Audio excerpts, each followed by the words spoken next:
welcome to episode 10 of Japan Foundation's Pop Culture Series. I'm Sukuya Mio from Japan Foundation's New York office with my arts and culture team. Today, we will focus on a global pop icon, Godzilla. It is now the longest-running film franchise in world history. Also, Godzilla sparked the kaiju genre, and its fandom has reached all generations and has spread all over the world. How was Godzilla born in Japan, and how was it exported to the world? And what led Godzilla to become the global king of monsters? Today, we have invited 5 Godzilla experts from both the US and Japan to explore the history of Godzilla from both perspectives. Our first speaker is Dr. Bill Tsutsui, President and CEO of Ottawa University in Kansas. He is an award-winning historian of modern Japanese history and an author of Godzilla on My Mind, 50 Years of the King of Monsters, analyzing Godzilla's lasting cultural impact on the world. Today, he will be a moderator and will give us a short presentation about the overview of Godzilla franchise. Our second speaker is Dr. Takayuki Tatsumi, Professor Emeritus of American Literature and Critical Theory at Keio University in Tokyo. He is the author of Full Metal Apache, The Transactions Between Cyberpunk Japan and Urban Pop America, examining Godzilla as an embodiment of both Japanese and Western ideas about the other. His short presentation will cover the origins of Godzilla from literary and cultural perspectives. Our third speaker is Mr. Norman England from Tokyo. He is a film journalist who has been living and working in Japan for almost 30 years. Writing for American and Japanese film magazines and media, he's covered countless movie productions in Japan, reporting from film sets and interviewing creators, including Godzilla movies. He is currently working on his upcoming book, Behind the Kaiju Curtain, covering his years on Godzilla sets. And today he will share some of the stories. Our first speaker is Dr. Megan Miller from Upper Iowa University. She's a historian whose research centers on U.S. international relations during the Cold War, especially cultural relations between the United States and Japan. Today, she will give us a short presentation on how the original Gojira was exported to the U.S. from Japan in the 50s. Our fifth speaker is Mr. Steve Rifle. He's a journalist who has written about films, books, and culture, and an author of the forthcoming book, Godzilla vs. the World, The Politics of Japan's Disaster Monster, examining the geopolitical themes of the Godzilla series. Today, his short presentation will cover how Godzilla becomes a global pop culture phenomenon. And then finally, thank you to all those who participate in our popularity poll of what your favorite title is in the Godzilla franchise, and all your wonderful comments at the registration page. Today, we will begin our program with a short pre-recorded presentations from each guest speaker. After their pre-recorded presentations, they will have a live discussion and Q&A session, so please feel free to comment or ask questions in the live chat. Although we already received a lot of questions from registrants in advance, we will try to answer as many of your questions as possible. Now, let's move on to the presentation, starting with Bill. I will return later for the Q&A session. See you later! Hi, I'm Bill Tsutsui, a historian of modern Japan, a lifelong fan of giant monster movies, and the author of Godzilla on My Mind, 50 Years of the King of Monsters. It's an honor and a pleasure to be here today with this distinguished panel of experts exploring the history of the Godzilla series and its impact in Japan and globally.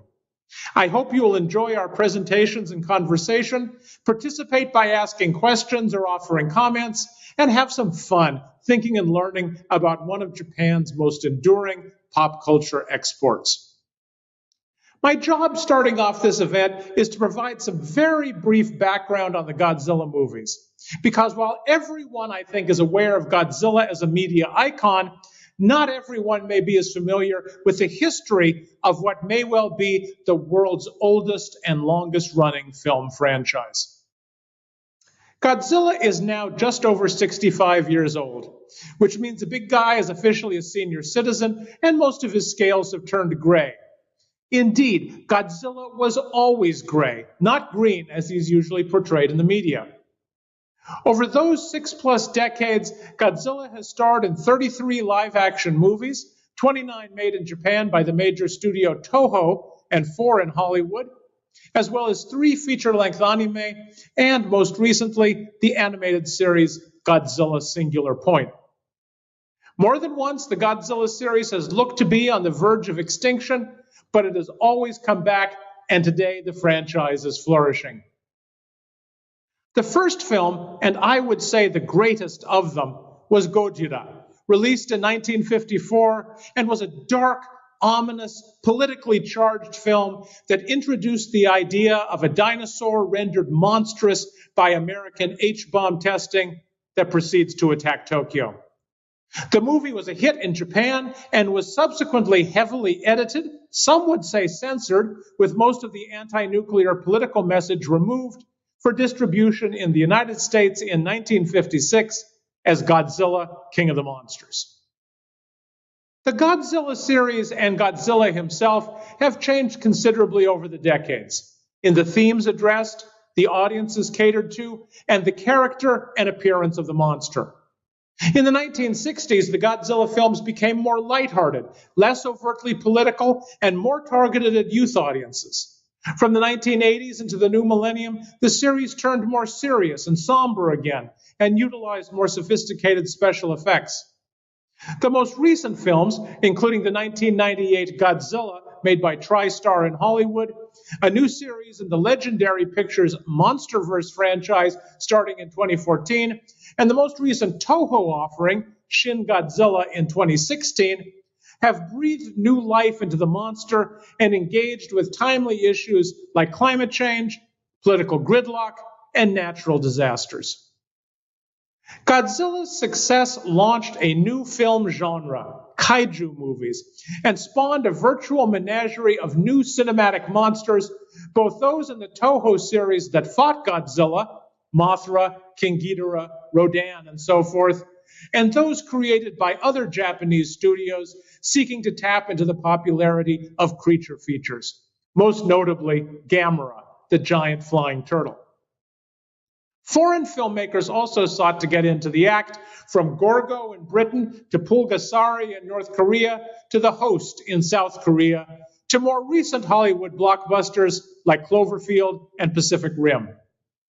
Parodies and tributes have also appeared in great numbers on Saturday Night Live and The Simpsons, and on the big screen in films like Big Man Japan and Colossal.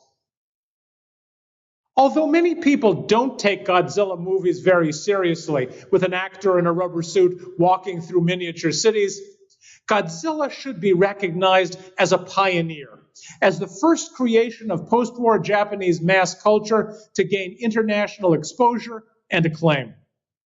Godzilla has gone on to become a true global icon, especially in the United States, where Godzilla is a staple in advertising, in pop culture, and even in our language. The Zilla suffix makes any word, Truckzilla, Mozilla, Bridezilla, seem big and mean and angry. Godzilla, in short, has become deeply woven into contemporary life and our collective unconscious around the world today. These days, Godzilla may be more popular globally than ever before. Why? Huge marketing budgets from Legendary Pictures and increasingly canny efforts by Toho to build the brand have undoubtedly contributed to this popularity. But it is hard to ignore how much the King of the Monsters and all that he's come to represent resonate with audiences around the world at this particular historical moment. One of the characteristics of modern societies, it seems to me, and to many cultural commentators, is a sense of ambient fear, a pervasive anxiety that saturates daily life. Sometimes this fear is widely discussed and publicly agonized over, but much of the time people try to avoid speaking of it and try to push it into the background of their minds. In Japan in the 1950s, when Godzilla was born, this anxiety derived from the unresolved legacies of World War II, Hiroshima, and Nagasaki, and from the threat of nuclear annihilation in the Cold War. In the world today, and especially in America, there are more ambient fears than I could list, starting with COVID-19, of course, but including income and healthcare insecurity and concerns over issues like democratic governance, racial equity, and climate change. Such anxieties often manifest themselves as a widespread fascination with monsters, a fixation that is born first of the desire to name and give a face to fears that are often abstract or invisible, like radiation and viruses. And second, to domesticate, control, imaginatively overcome, and therefore disempower those things that threaten us. In short, monsters like Godzilla help us make our fears more concrete and thus more manageable. Seeing a giant lizard on a movie screen, or reading about Dracula in a novel, or hearing about dragons in a medieval tale allow us to have the cathartic experience of imagining some of our greatest fears, but also the reassuring and liberating experience of imagining those monsters being controlled and ultimately defeated. What I think is really remarkable about Godzilla, a character that's been such a vibrant cultural icon for almost 70 years, is the range of societal fears that we have been able to project onto him over the decades. From the nuclear anxieties of the 1950s, to concerns over commercialization and corruption in the 1960s, to environmental worries in the 1970s, to all of the existential threats that confound us today.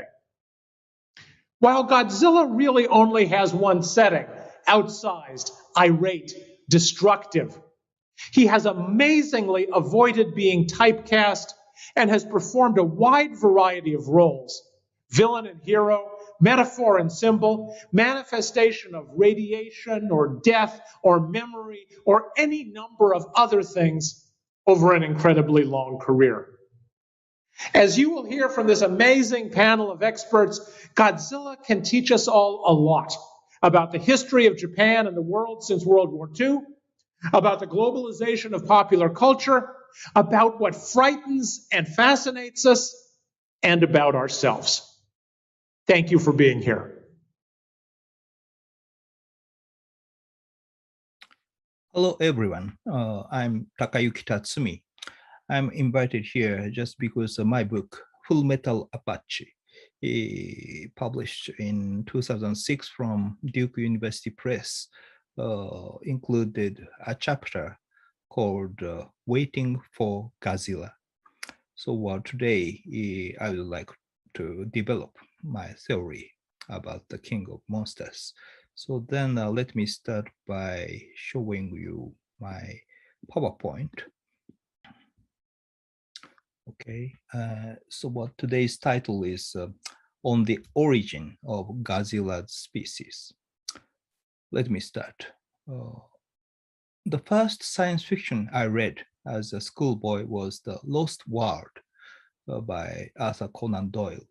In this novel, published in 1912, dinosaurs that strode the earth some 170 million years ago are alive and well deep in the heart of the Amazon rainforest. The novel also features the striking appearance of the paleontologist Professor Challenger, who risks his professional reputation by setting off on an expedition and returning with a captured pterodactyl to make a public announcement of the lost world's existence in England.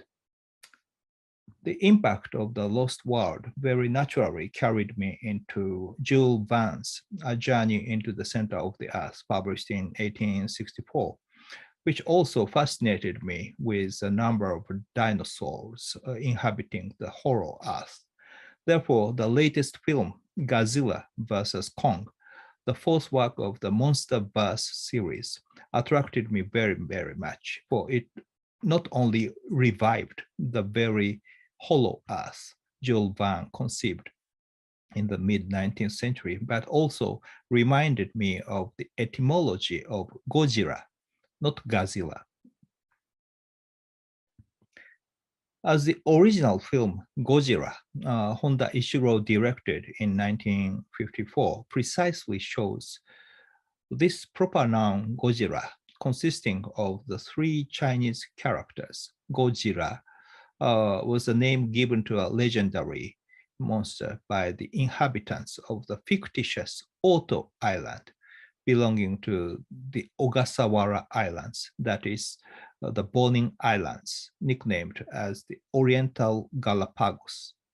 It is widely believed today that the name Gojira was the etymological love child of gorilla, as represented by King Kong, and Kujira, the Japanese word for whale, but the apocryphal explanation was invented in the mid-1950s by an employee of the Toho Film Company. I still find this etymology very interesting because the legacy of Herman Melville's mega novel of a white whale entitled Moby Dick, published in 1851, was inherited by Honda Ishiro's directed Gojira in 1954. While 19th century world was driven by whale oil, symbolized by Moby Dick, post-war world in the 20th century was controlled by nuclear energy, as represented by the King of the Monsters.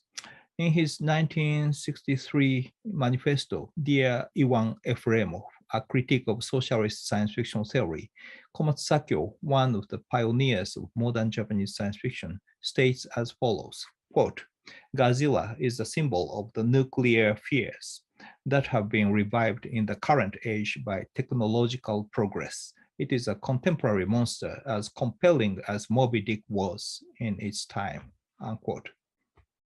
From the perspective of literary history, we can say that there was a natural progression in which Melville's novel Moby Dick gave rise to Gojira. But from the perspective of film history, it was rather Gojira that brought about the monstrousness of the white whale in John Huston's directed movie, Moby Dick, completed in 1956, a couple of years later than Gojira. At this point, let us note that Conan Doyle's The Lost World was published precisely at this time in 1912, which falls squarely between the completion of Scottish social anthropologist James Fraser's collection of primitive myths, superstitions, and beliefs, The Golden Bough, and Japanese representative nativist ethnologist Kunio Yanagita's Tales of Tono, a collection of the vanishing folk tales of Japan's northeastern area, which is considered a foundational text of Japanese folklore studies. The paradox is that reaction to the accelerated pace of Western modernity caused a revival of the oldest forms of folkloric imaginings, such that at the turn of the century, they were naturalized on a global scale. Likewise, Godzilla brought forth collective memory through nuclear testing, especially by associating the dinosaur with Japanese myth as a kind of kami, that is, Shinto divinity or spirit. Then please take a look at literary critic Yasuo Nagayama's book, The Heraldry of Modern Japan, published in 1992. This book attempts a spirited Shintoist reinterpretation of the origins of Gojira. Originally, Shintoist factions at the onset of the Meiji era identified themselves as protecting the state against Buddhist movements. However, due to their own lack of clear scripture or doctrine comparable to Christianity or Buddhism. They lacked the missionary functions necessary to awaken modern spirituality. The central figure who sought to overcome this limitation was Oishigori Masumi, the Shinto thinker and theorist of Japan as the land of the gods. Arguing against biblical myth, he drew upon his own shamanic powers and reorganized Shintoism as a claim for the origins of humanity from the dinosaurs. The attempts to reformulate Japanese myths, which resemble the creationist move in the American South, were already powerfully in force from the Meiji to Taisho periods.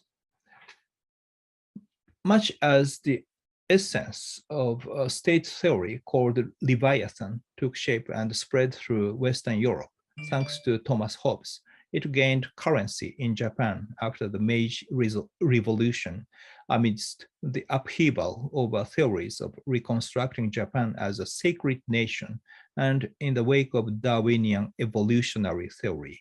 Clearly, if there was a mythological system in place that supported the legend of the Leviathan as the greatest strength guarding the modern Western state, and this was the dilemma Japan was confronting directly, then there was no alternative for theories of the Japanese state, but to thoroughly incorporate and essentially transform the dinosaur legend. Evidently, both Shintoist new religions and English mysticism were predicated on the hypothesis that human beings and dinosaurs coexisted, not in the Jurassic period from 200 million to 140 million years ago, but a mere 200,000 years ago. In the 1980s, Americans fixated not only on the monster's sudden evolutionary mutation, but also upon Gojira as an image representing the monstrosity of Japan's rise as an economic superpower. Gojira used to represent the disaster of nuclear arms and the threat they posed to all of humanity. Before long, Gojira was made into a series, and the monster was rehabilitated as a mythic guardian deity of Japan, going so far as to produce the impression that it was a guardian deity of nuclear civilization granted by the United States. The shift from victim of nuclear power to its defender neatly coincided with the post-war period of high economic, late capitalist growth, when Japan itself underwent rapid and monstrous mutation. To the extent that Japan itself was imagined as the greatest monster brought forth by nuclear power, the United States did not need to invent a 200,000-year timeline. It was still in an age of competition and coexistence between the dinosaur as threatening other and Western modernity as the reigning champion of humanity. Thank you for your attention. Hi, my name is Norman England. My connection with Godzilla started like most Western fans, catching Godzilla on TV. In my case, around 1965 and a broadcast of Godzilla King of the Monsters. From there, it was seeing new films on TV or in the theaters. When the Showa series ended, my interest in Godzilla waned. However, when Gojira, titled Godzilla 1985 in the US, opened in 1985, I was there on opening night in Times Square. Since then, my love of Godzilla has never faded. I moved to Japan in 1992 for reasons unrelated to Godzilla. Towards the end of 1997, I began writing for Fangoria magazine and covered the J-horror genre for them. Luckily, my editors at Fangoria loved kaiju and asked that I include giant monster productions in my coverage. My first kaiju set was Gamera 3. directed by Shusuke Kaneko. This began a friendship with the director that continues to this day. My goal through all my reporting was to get onto the Godzilla set. Ever since seeing behind-the-scenes photos of a Godzilla production, I've wondered what it was like to see Godzilla in action and to know the procedure behind the creation of Japanese special effects. When the Millennium series geared up in 1999, I was on the phone with Toho, arranging a set visit. I was living in Osaka at the time, so I traveled to Tokyo, where Toho Studios is located, and I spent a few days watching the shooting of Godzilla 2000. I interviewed staff and cast, got to see a few Godzilla scenes being filmed, and was even a runner in one scene. I continued my coverage the following year with Godzilla vs. Megagiras. While I greatly enjoyed these visits, I still hadn't attained the experience I was after, which was to understand the Godzilla set from the point of view of a staff member. The opportunity to do so arose when Shusuke Kaneko was offered the director's chair for the 2001 film Godzilla, Mothra, King Ghidra, Giant Monsters All-Out Attack, or GMK for short.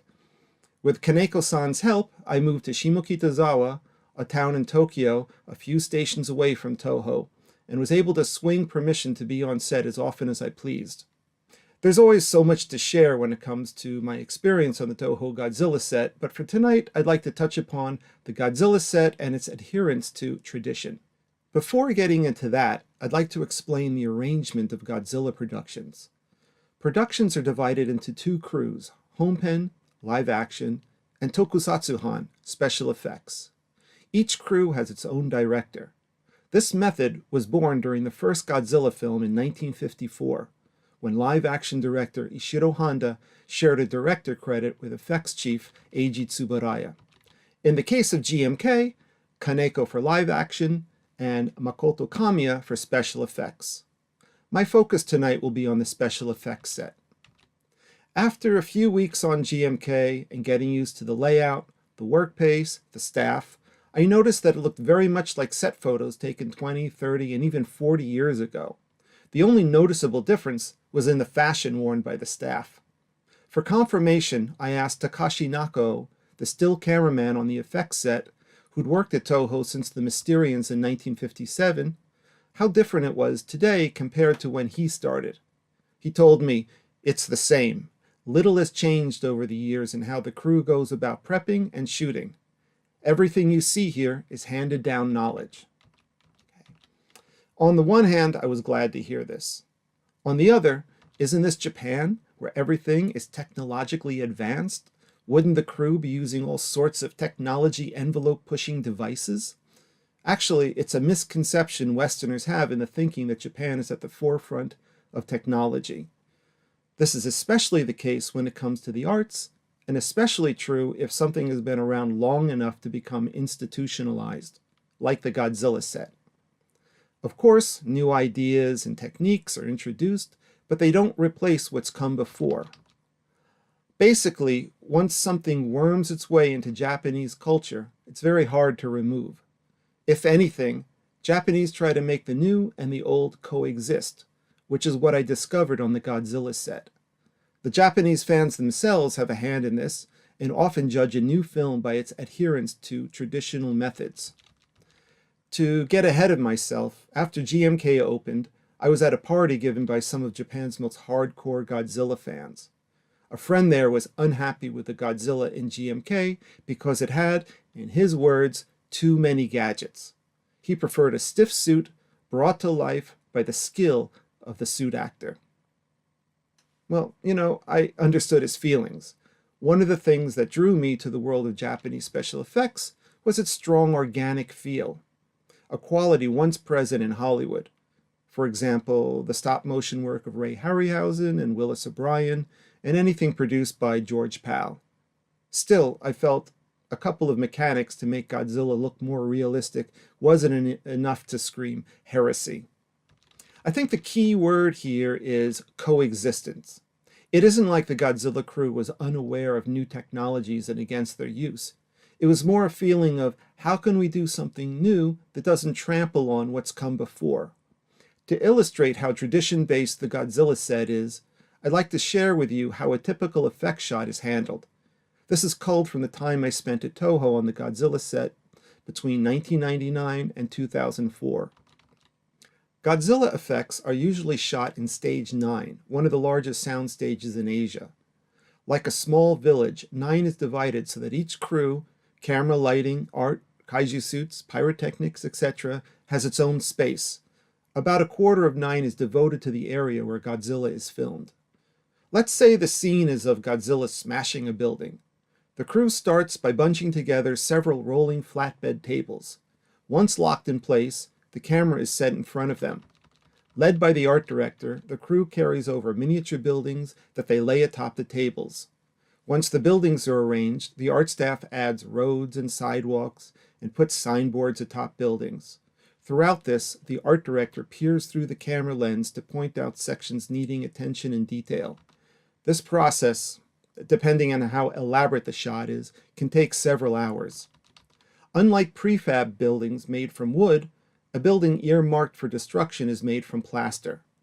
The plaster building is carefully carried over and set in place. From there, the art staff carves break lines into its interior walls.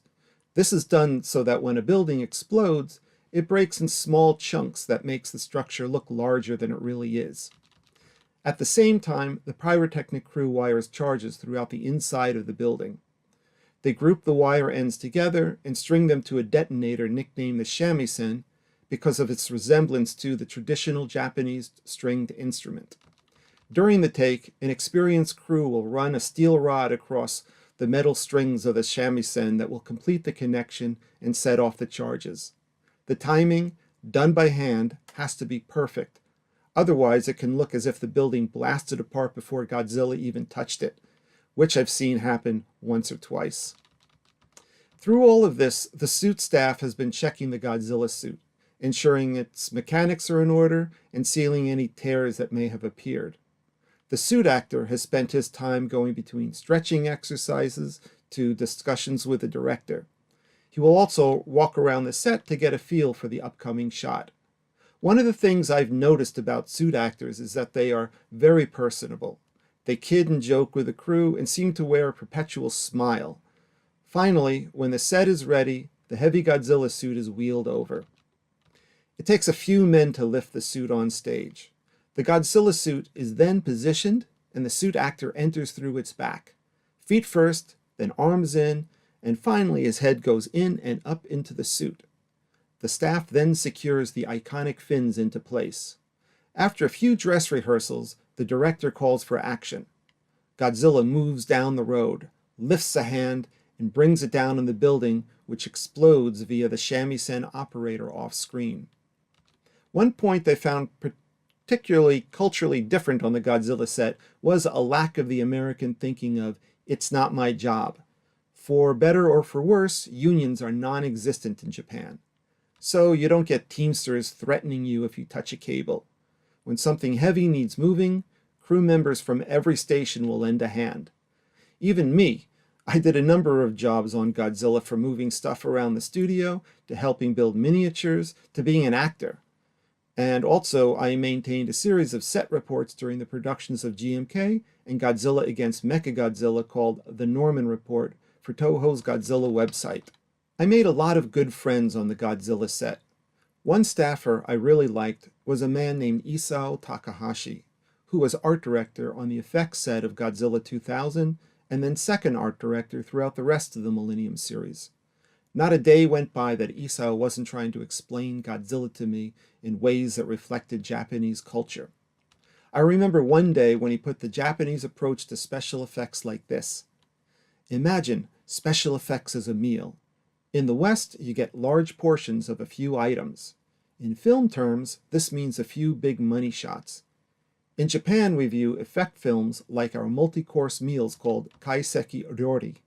Rather than a large slab of steak with a mountain of mashed potatoes beside it, we try to satisfy our audience's visual palate with a wide variety of smaller dishes. This translates to various kaiju, mecha, the destruction of buildings, bridges, towers, etc. Sometimes our individual effect shots don't have the work put into them needed to pull them off properly, but that's not the point. Like a small dish in a meal you might not like, you can discard it and, because of the variety we offer, you still feel full at film's end. I stayed with the Godzilla production until Godzilla Final Wars in 2004. In 2014, Legendary Pictures began making their Godzilla series, and in 2016, Shin Godzilla was released by Toho. While Shin Godzilla was shot with a suit, the suit was abandoned in the 11th hour and replaced by CG. Because of this, it's hard to say what direction live-action Godzilla is going.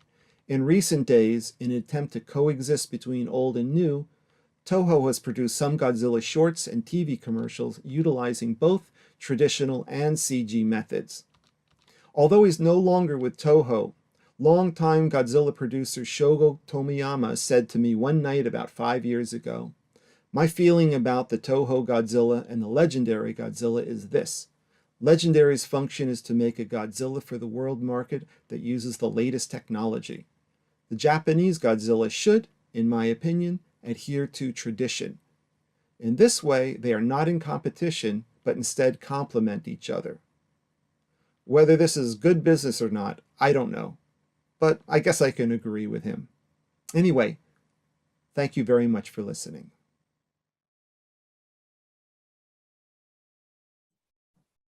Hi, my name is Megan Metler. I'm the Assistant Dean of Academic Affairs at Upper Iowa University, formerly Associate Professor of History, and I'm here to talk to you about Godzilla's initial US reception, which you can tell from the title of the talk, in short, did not go well. When Godzilla first appeared on American screens, there was little indication that he would achieve the iconic status here that he enjoys today.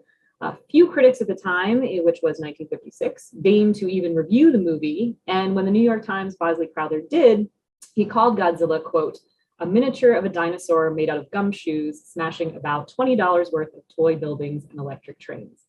So in this short talk, I hope to explain not only why Godzilla got off to such a rocky start, but how that treatment was undeserved. But first, a little bit about me. So the majority of my past research was on US-Japanese relations during the early Cold War, and my two most relevant works related to this talk are listed here. First of these was an article about the reception of Japanese movies in the United States in the post-war era, and then my book, which is a larger project discussing Japanese culture more generally in the 1950s in the United States. So that's where I'm coming from in giving this talk. Now, in talking about Godzilla's actual origin story in the United States, you should keep in mind that the film Gojira in Japan was released as a major special effects blockbuster, more like a Marvel movie would be today than like, you know, a sci-fi channel B grade, something like Sharknado. So it was a respectable movie. And Toho Studios, in making it, hired critically acclaimed actors. They used the best, most expensive special effects they had available at the time. They don't look that way so much these days. But yeah, back then their special effects director was alleged to have actually fooled the US military during World War II with his model work because it was so realistic. So he was the best of the best. And the movie itself also had a kind of dark and serious tone overall, especially with the critique of nuclear proliferation. Of course, we've got the idea that Godzilla was awakened by nuclear tests, but also the original Gojira included some things that more recent Godzilla movies like Godzilla versus Kong did not. And that is actually showing death, injury, destruction, the human toll that Godzilla's rampages took. And at that point in time, in the mid-1950s, for a lot of Japanese people, that would be reminiscent of the recent war. So yeah, it was a pretty dark and heavy movie when it came out, but that was not quite the movie that Americans saw in 1956 in the US version. So I should note that at this point in American cinematic history, foreign films were most likely to end up in one of two places. Either the art house, which showed a lot of movies like European prestige dramas, and also films by Kurosawa and Mizoguchi, but most Godzilla movies would wind up in the drive-in. And so drive-in theaters then and now still have a kind of low reputation as being a place where horny teenagers go to make out with their dates, and also for showing kind of cheap movies. And research has shown since that the first part of that is kind of undeserved, that actually the most common patrons at drive-ins were families with kids. Because you go to the drive-in, you wouldn't have to hire a babysitter, you wouldn't have to worry about the kids falling asleep or causing commotion, you just throw them in the back seat. So yeah, it's a little more wholesome, more nuclear family, unnecessarily than rowdy teenagers. But it was true that the type of movies they showed at drive-ins were pretty cheap because a lot of drive-in theaters, that's all they could afford. They didn't have deals going on with the studios at the time. So this meant that, yeah, a lot of drive-in movies would involve like sci-fi movies geared towards teenagers.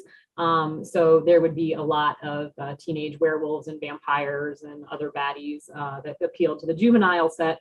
And then also too, there was the specific subgenre of giant mutant monsters that were powered by nuclear explosions and would go on to attack the nearest city.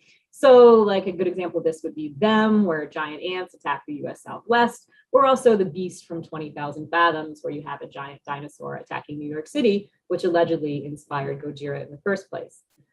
So when American low-budget distributors noticed Gojira's popularity among Japanese American audiences, they actually started a bidding war for the rights in the United States, and Embassy Pictures winning out in the end. So then once Gojira was slated to appear at the American Drive-In, the challenge arose of how to make such a foreign film accessible to a youthful audience. And the first problem, of course, was literal translation. How do you get a Japanese movie to people who only speak English? So the easiest way to do that would be to use subtitles, which is what most art house movies did. But when your audience is kids and they're watching it through a windshield, you know, subtitles are not going to be the easiest way or the best way to go. So the other option typically was dubbing, but the producers of Godzilla didn't really want to use a lot of dubbing because dubbing, you know, it's kind of cheap. It looks sort of weird when you have the actors' mouths not quite matching up with what they're saying. So the producers actually came up with a creative solution for Godzilla King of the Monsters. They shot new footage of American actor Raymond Burr, who was not yet then famous as Perry Mason, and he played a US newspaper reporter who then went and interacted with the Japanese characters, kind of spliced in, and he had a translator played by a Japanese American actor who would then translate for him just like it would for the audience. So they had this real-time translation versus dubbing. There was a little bit of dubbing, but not much in the movie in the end, and it successfully minimized use of the technique. However, of course, it also had the effect of making the film appear more American because here are these American actors on the screen, and as a result, a lot of people who were seeing it for the first time didn't even think of it or realize that it was a Japanese movie. Now, also in the process of importation, producers felt a need to kind of downplay the potentially controversial anti-nuclear stand. So they cut down a lot of the scenes of people dying in hospitals, children weeping over their dying parents. And they also removed the final line, if we keep conducting nuclear tests, it's possible that another Godzilla might appear. And as a result of editing like this, Crowther also wrote of the movie in the New York Times, quote, "One might remotely regard Godzilla as a symbol of Japanese hate for the destruction that came out of nowhere and descended upon Hiroshima one pleasant August morn. But we assure you that the quality of the picture and the childishness of the whole idea do not indicate such calculation. Godzilla was simply meant to scare people." Other edits were also made to the movie, including replacing the original movie score with stock soundtrack, which made the whole thing seem a lot more like a typical American B movie. But in the end, this is kind of what the distributors wanted. And they wound up marketing the movie with posters such as this one. We can see Raymond Burr's name is the most prominently displayed. There's no Japanese names anywhere on there. And if you look closely, the people running in terror from Godzilla, those cartoon folks actually look more like white Americans than Japanese. So yeah, they wanted people to think, for the most part, that this was just another American B movie. And it actually worked pretty well because a lot of people wound up seeing it and a lot of American youth wound up enjoying it. And this whole situation of sort of changing and Americanizing films did not change with subsequent Godzilla movies. In fact, sort of the slicing and dicing arguably got even worse with the Godzilla sequel. First of these was not even called Godzilla or Godzilla 2, but Gigantus the Fire Monster, most likely because it had a different distributor. And that movie was basically all dubbed, as were most subsequent Godzilla movies shown in the US. And in a lot of these films, the voice actors doing the dubbing were told to use Japanese accents, which led to these kind of stereotypical accents that we would largely consider offensive today. Also, a lot of the dubbed scripts were written by guys who didn't even speak Japanese. They just were kind of given a plot synopsis and guessed what the actors were going to be saying at that moment, which, if you've seen Gigantus the Fire Monster, seems pretty apparent that's how that one was done. And of course, the result of those kind of practices make the quality of both the script writing and the acting look much worse than they were in the Japanese originals. And through all these kind of processes of Godzilla and all the Godzilla movies being sliced, diced, and Americanized to appeal mostly these drive-in audiences, you can see how the quality kind of moves from middling popcorn blockbuster to standard cheap B movie. And so this is why, in the end, Godzilla did not get much respect from American critics who weren't really into drive-in type movies to begin with. But in terms of appealing to the youth of America, as well as sci-fi fans of all ages, it worked beautifully. And probably the fact that Godzilla was translated and altered so much contributed to his appeal in the United States. He became this kind of universal transnational icon without real country of origin.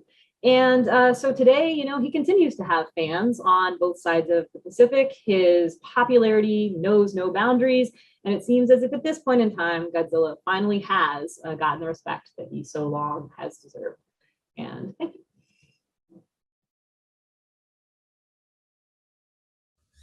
Hello, my name is Steve Reifel, and I'm a co-author of this biography of Ishiro Honda, the director of the first Godzilla film and many of the sequels. And I'm going to be speaking to you today about Godzilla's global assault, Godzilla's enduring popularity, how Godzilla became a pop culture phenomenon that has grown in terms of popularity for almost 70 years now.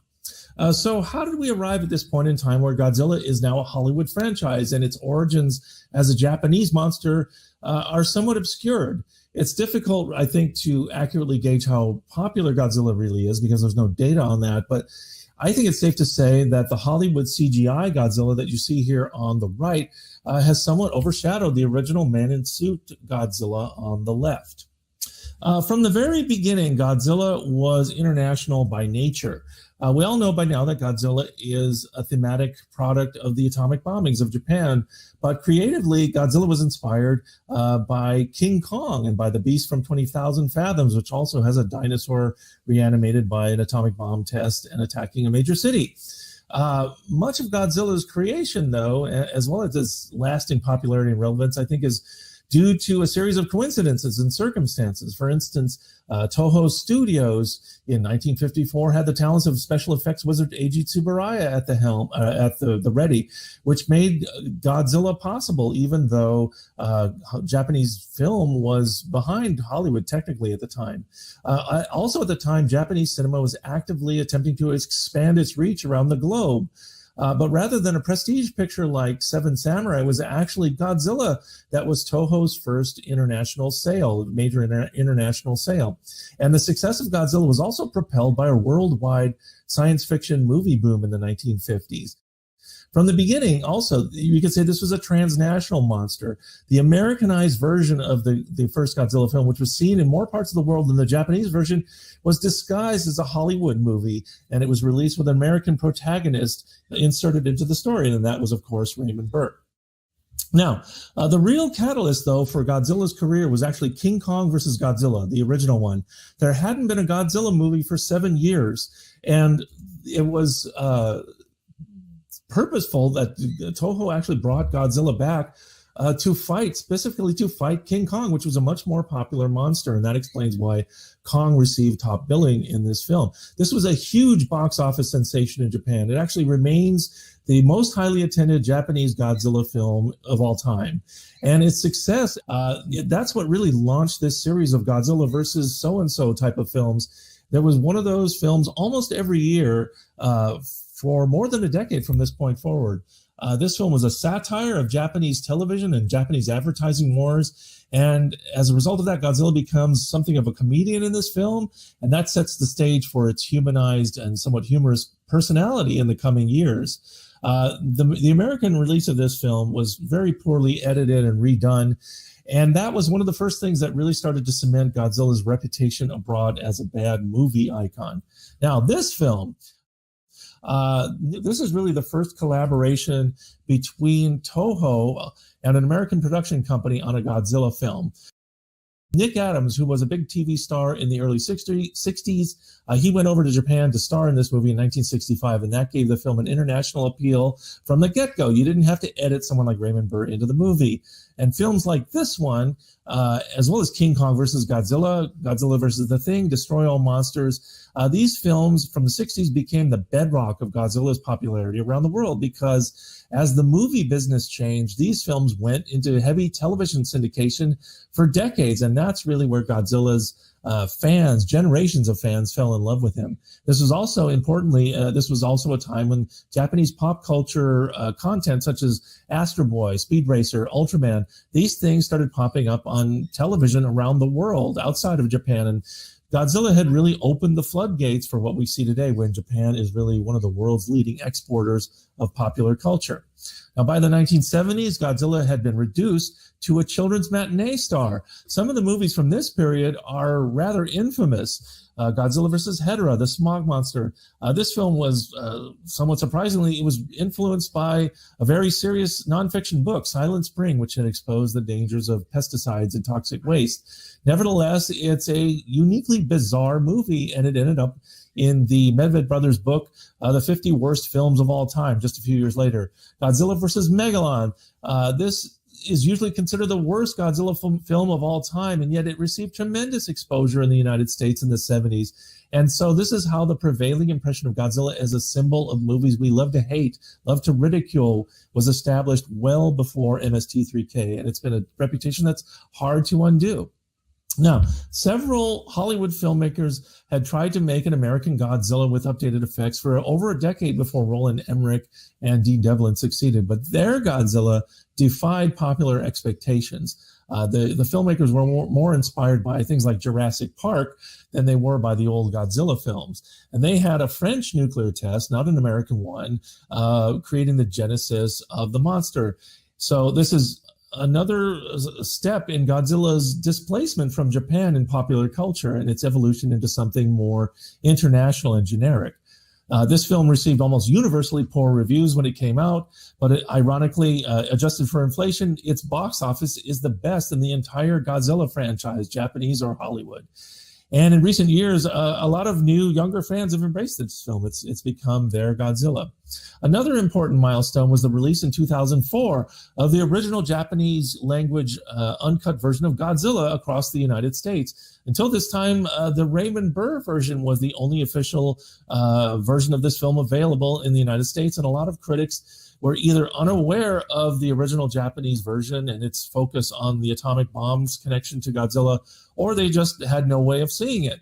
And so this release really led to a critical reappraisal of the film, and it led to renewed interest in the original Japanese uncut versions of all the old Godzilla films. It was arguably the event that really began to change Godzilla's reputation outside the US. Now, the Monsterverse from Legendary, this rebooted Godzilla and several other Toho monsters, and it attempts to create a new continuity akin to something like the MCU. There have been 3 Godzilla films so far, and likely there will be no more since Legendary's rights to the character expired.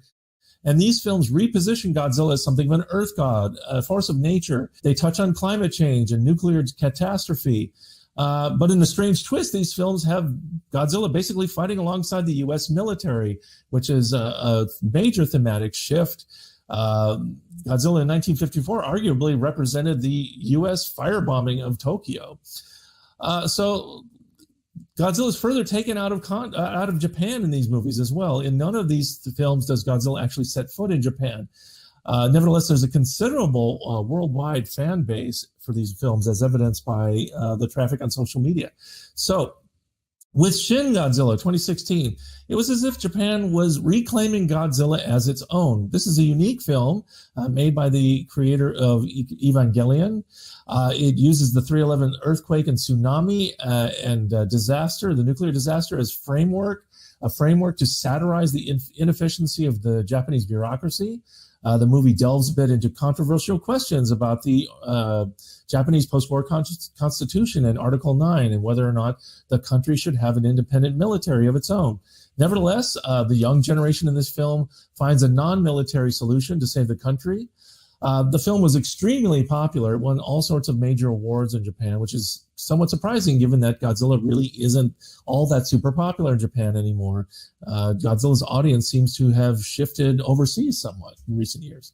Now, there's more Godzilla content and merch available today, accessible today, than at any time in the past. Most, if not all, the films are available in their original Japanese language uncut version outside of Japan, as well as dubbed versions. We've had several animated series from both Japan and the US. There have been conventions in Chicago for more than 20 years where creators and stars of Godzilla movies come to meet the fans.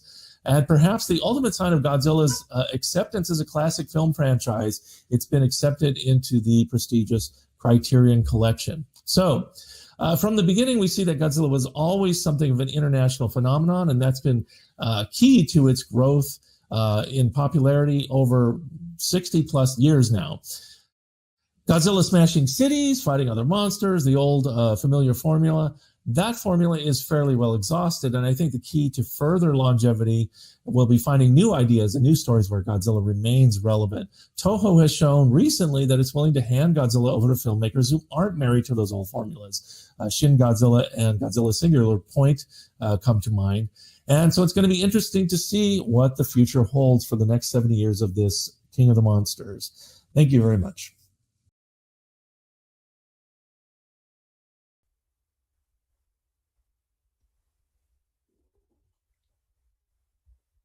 Well, thank you to the presenters for those wonderful talks. It's such an honor and a pleasure to be able to discuss Godzilla with such a distinguished and varied group of experts from Japan and the United States. Many thanks to the Japan Foundation, New York, and especially to Mio Sakuya for organizing tonight's event. Thank you to everyone tuning in this evening and to all of you who submitted questions in advance of the event. I'm amazed to say that we received over 80 fantastic and wide-ranging questions on the Godzilla series and its global impact. So here's my plan for the discussion, which will go about 50 minutes.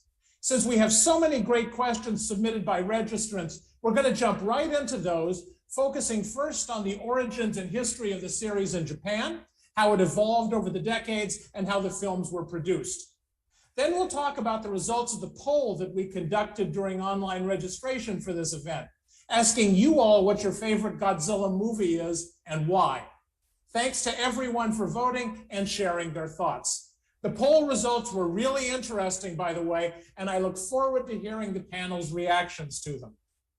And then we'll get back to questions from registrants, focusing in particular on the global popularity of the Godzilla series, the transition of the franchise to Hollywood, and the future of the King of the Monsters. At that point, Sakuya will join us again to bring in some live questions from the audience here tonight. So please be thinking as we go along about what else you would like to ask this amazing group of experts about Godzilla, and put your comments in the chat or questions. So let's go back then to Godzilla's origins, which Tatsumi Sensei got us thinking about in his fascinating and very enlightening comments. Appropriately then, the first question is for him. And this question comes to us from Columbus, Ohio. In both your published articles on Godzilla, you link the origin of the character to Oishigori Masumi and his unique interpretation of Shintoism, in which the Japanese are both the descendants of dinosaurs and worship dinosaurs as living dragon gods. This is obviously a very unorthodox but highly fascinating interpretation of the origins of the Godzilla franchise, and I am hoping you can elaborate on it. Have you found any definite links between the production of the original Godzilla and the doctrines of Oishigori Shinto? Or is this more of a thematic connection that you're detecting? And then in that case, what do you think is the ultimate significance of this connection?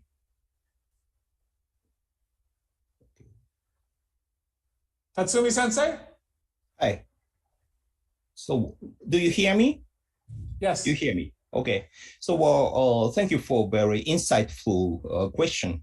And of course, there is for now, no definite link between the original Godzilla and Oeshigori Masumi, but I still find this interpretation very important.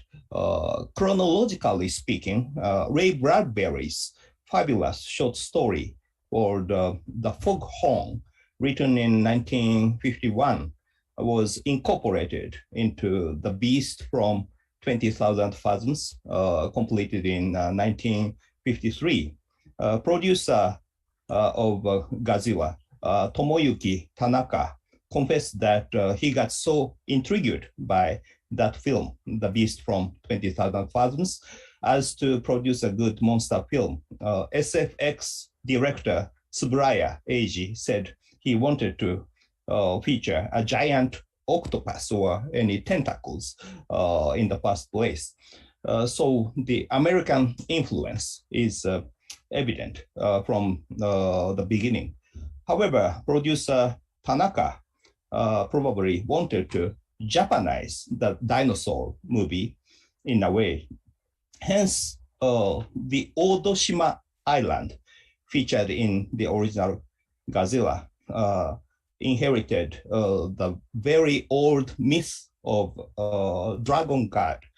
So then, like I already showed in my PowerPoint, Gojira refers to 3 Chinese characters.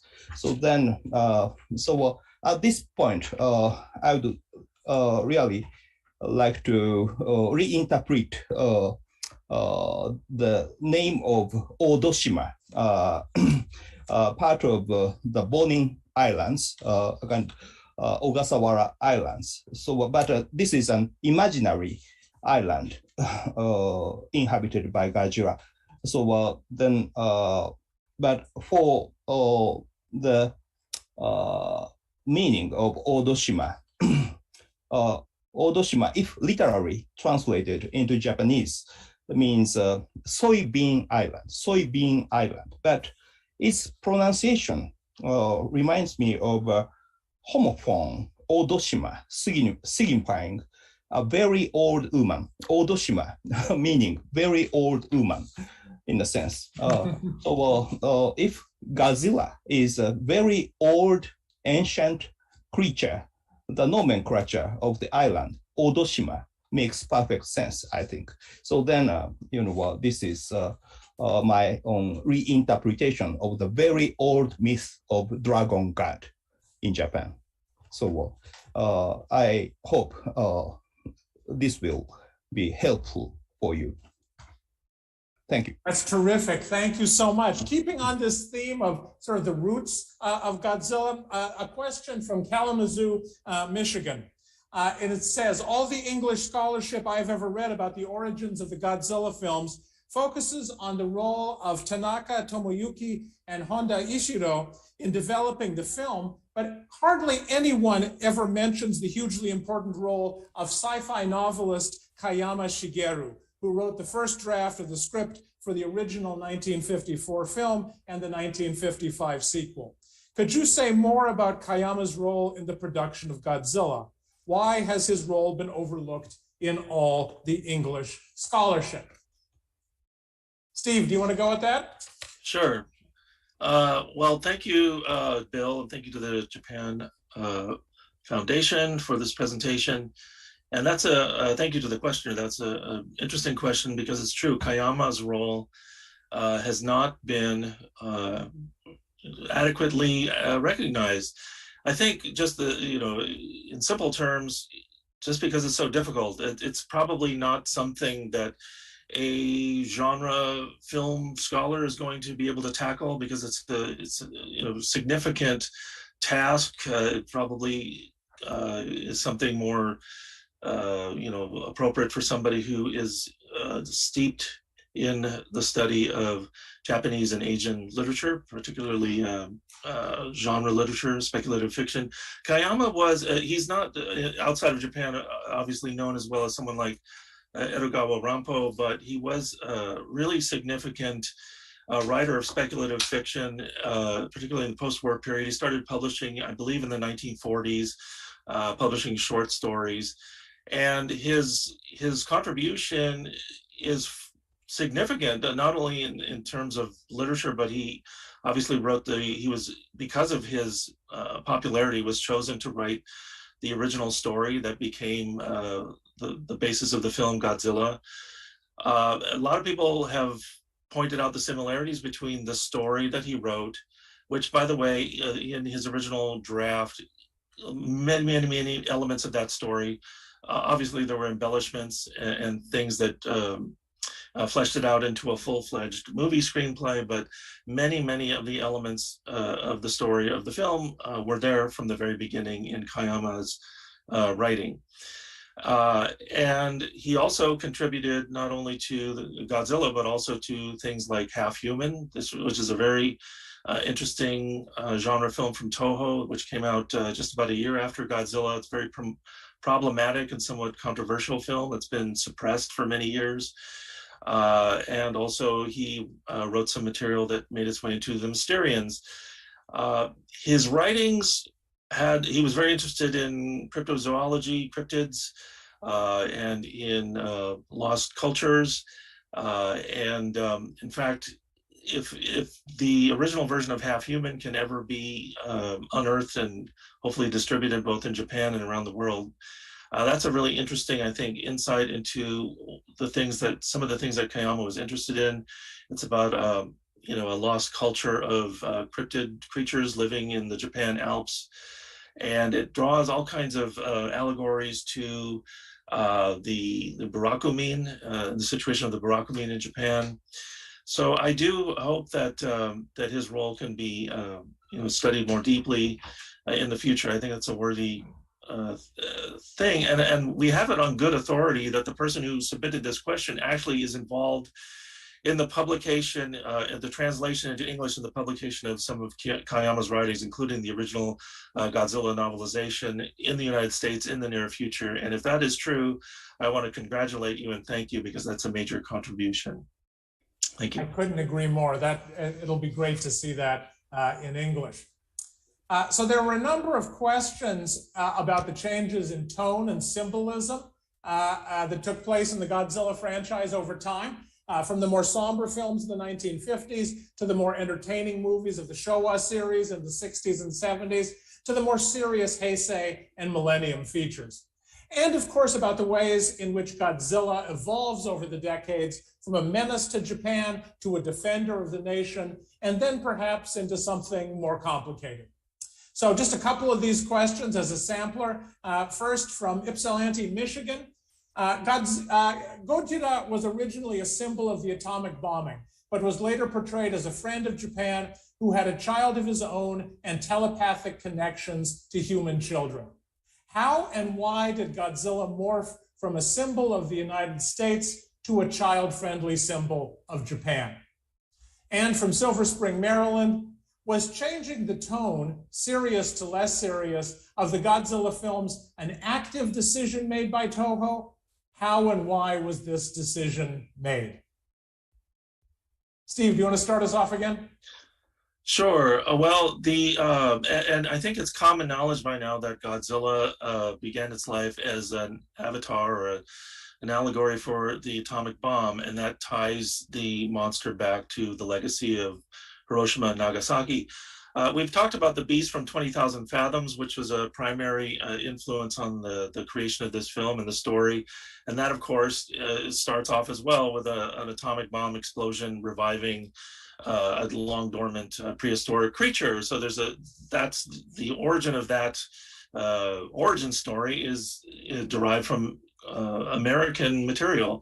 But it's important to note that when the film went into pre-production and production in Japan, the people who were given the reins of this production, particularly director Shiro Honda, really made a conscious decision to use the monster as a symbol of war and of atomic attack, of nuclear war. Honda, of course, had served rather reluctantly on and off for 10 years in the Imperial Army on the front in China. And when he, famous story, but when he was returning, when he's repatriated after the end of the war, he passed through by train, he passed by the ruins of Hiroshima on a train. And even though, you know, the story basically is that he looked out the window and the ruins of the city were basically surrounded by a fence and he couldn't see all that much. Nevertheless, this left a lasting imprint on him. And so when he took the assignment to direct this film, he made a conscious decision, along with a lot of other people, you know, in the crew who also had served in the war, to use this as a cautionary tale, to make more than just a simple science fiction movie. And but yes, it was a conscious decision, I believe, but more of an organic, if conscious, decision on the part of the studio to move Godzilla more in the direction of something akin to a monster superhero, especially in the 60s. And this transformation kind of tracks with the development of post-war Japan. You know, when the first Godzilla film was made, it was just 2 years after the occupation, and the country was very much in recovery mode. You know, the war and the occupation period was a long period of intense hardship, economic hardship, and by the time the film came out, that was still very much present in people's minds. But by the time Mothra was made in 1961, the country was well on its way to its economic miracle, and the Tokyo 1964 Olympics was on the horizon. And in fact, if you have a chance to see the documentary film Tokyo Olympiad by Konichikawa, that film basically shows the transformation of post-war Japan before your eyes. You can see things, you know, being torn down and rebuilt. You can see the prosperity of Japan in the making. And so, so in the 60s, Godzilla becomes less and less of a symbol of war and more of a friendly creature that protects Japan from outside threats. And by the mid 60s, the fan mail that Honda was receiving at Toho was almost exclusively from grade school children. And I think it was a big recognition on the part of the studio to just move Godzilla in that direction, give him a son, and then start to pair Godzilla with child co-stars beginning in the late 60s, early 70s. Does somebody else want to jump in? That was fascinating, Steve, on Godzilla's transitions over time.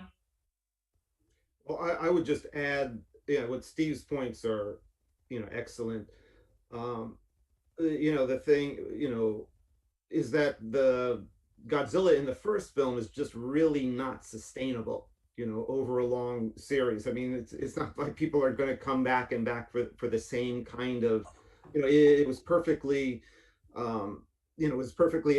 explained in the first film what Godzilla represented, but after that, I mean, you can't just keep on doing that. So, Godzilla, that was my first Godzilla film, but I never saw I never felt as a child watching these things in the 60s on TV or in the theater, any kind of confusion or like there was a discrepancy, I mean, the Godzillas were all different, yet they were all the same. They're all aspects of him, and it never bothered me. And I was never like, God, I wish Godzilla was, the Godzilla in the 54 Godzilla. So just speaking from an audience's point of view, that, I welcomed, the kind of, I don't want to say commercialism but I just welcomed that Godzilla was taken from this very adult theme and made a little more accessible for children. As an adult, I might slightly disagree, but I mean, it gave us a whole bunch of wonderful, exciting, and very unique films, from back then. So I just want and just in terms of the nuts and bolts of making a film, writing a screenplay, and thinking about what Godzilla's motivation is, you couldn't, like Norman said, you couldn't really get away with doing the same thing over and over, and that's why Godzilla beginning with the second film, starts fighting other monsters. So its motivation to trash a city is basically to beat up on the other monster, or later on, its motivation to trash a city is to carry out the evil plot of alien invaders. They even if it's not expressed explicitly in the films, they were always thinking about how to get Godzilla into the city and to wreak havoc in one way or another. Other comments, Tatsumi Sensei? Oh, okay. Let me follow up Steve and Norman by saying that my favorite Godzilla movie is Ghidorah, Sandai Kaiju, 地球最大の決戦, produced in 1964. And let me emphasize that this year, the year of 1964, coincides with the first Tokyo Olympic Games. So therefore, the film Ghidorah just foregrounded the significance of team play among the monsters against the public enemy, Ghidra. So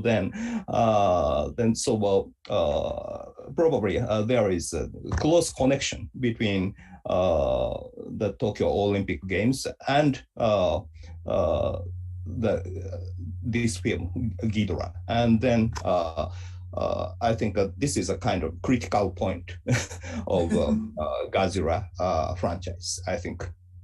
I think that's exactly right. Just quickly, that film was also extremely successful at the box office, and that significantly is the film where Godzilla basically changes teams and starts fighting on the side of Earth. Yeah.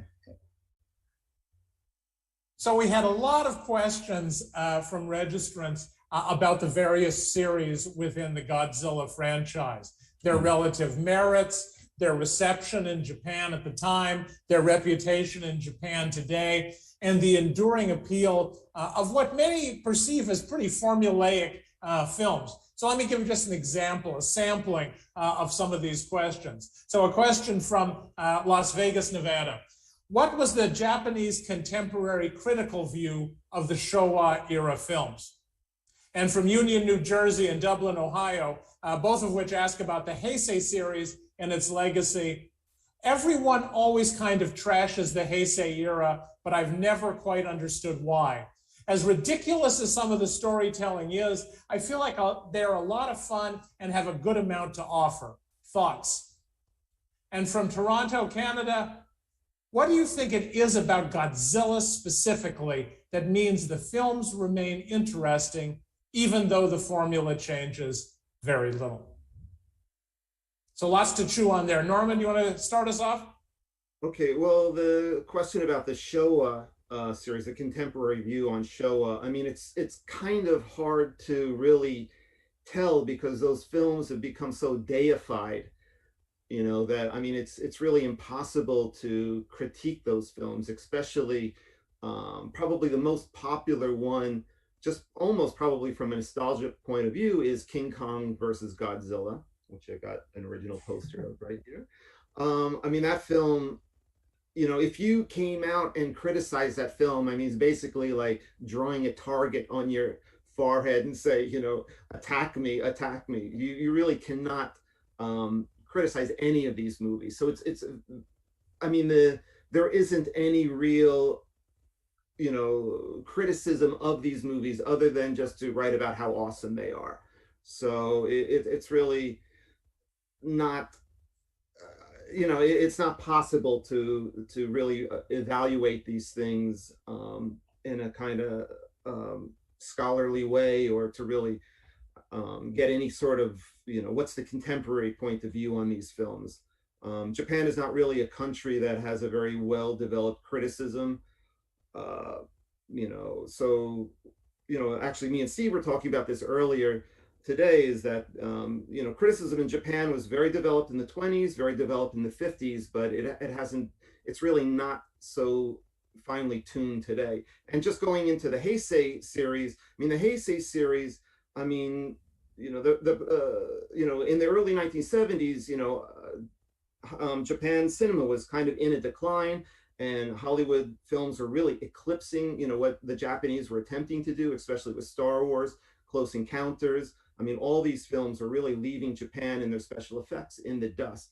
So that when the Heisei series came out, unfortunately, what I think Japan was trying to do was they were trying to compete, with Hollywood on Hollywood's terms, but they didn't really have the budget, they didn't really have the skill to be able to pull these things off. So you really wind up with a Heisei series that kind of has a kind of cheapish look to it, very different from the Showa look. Because the Showa films, even though they do get bashed in the West, they were very expensive films. They were very well-made films. The sensibility was very different, but they were not, they were not cheap movies, and they're not, cardboard buildings by any means.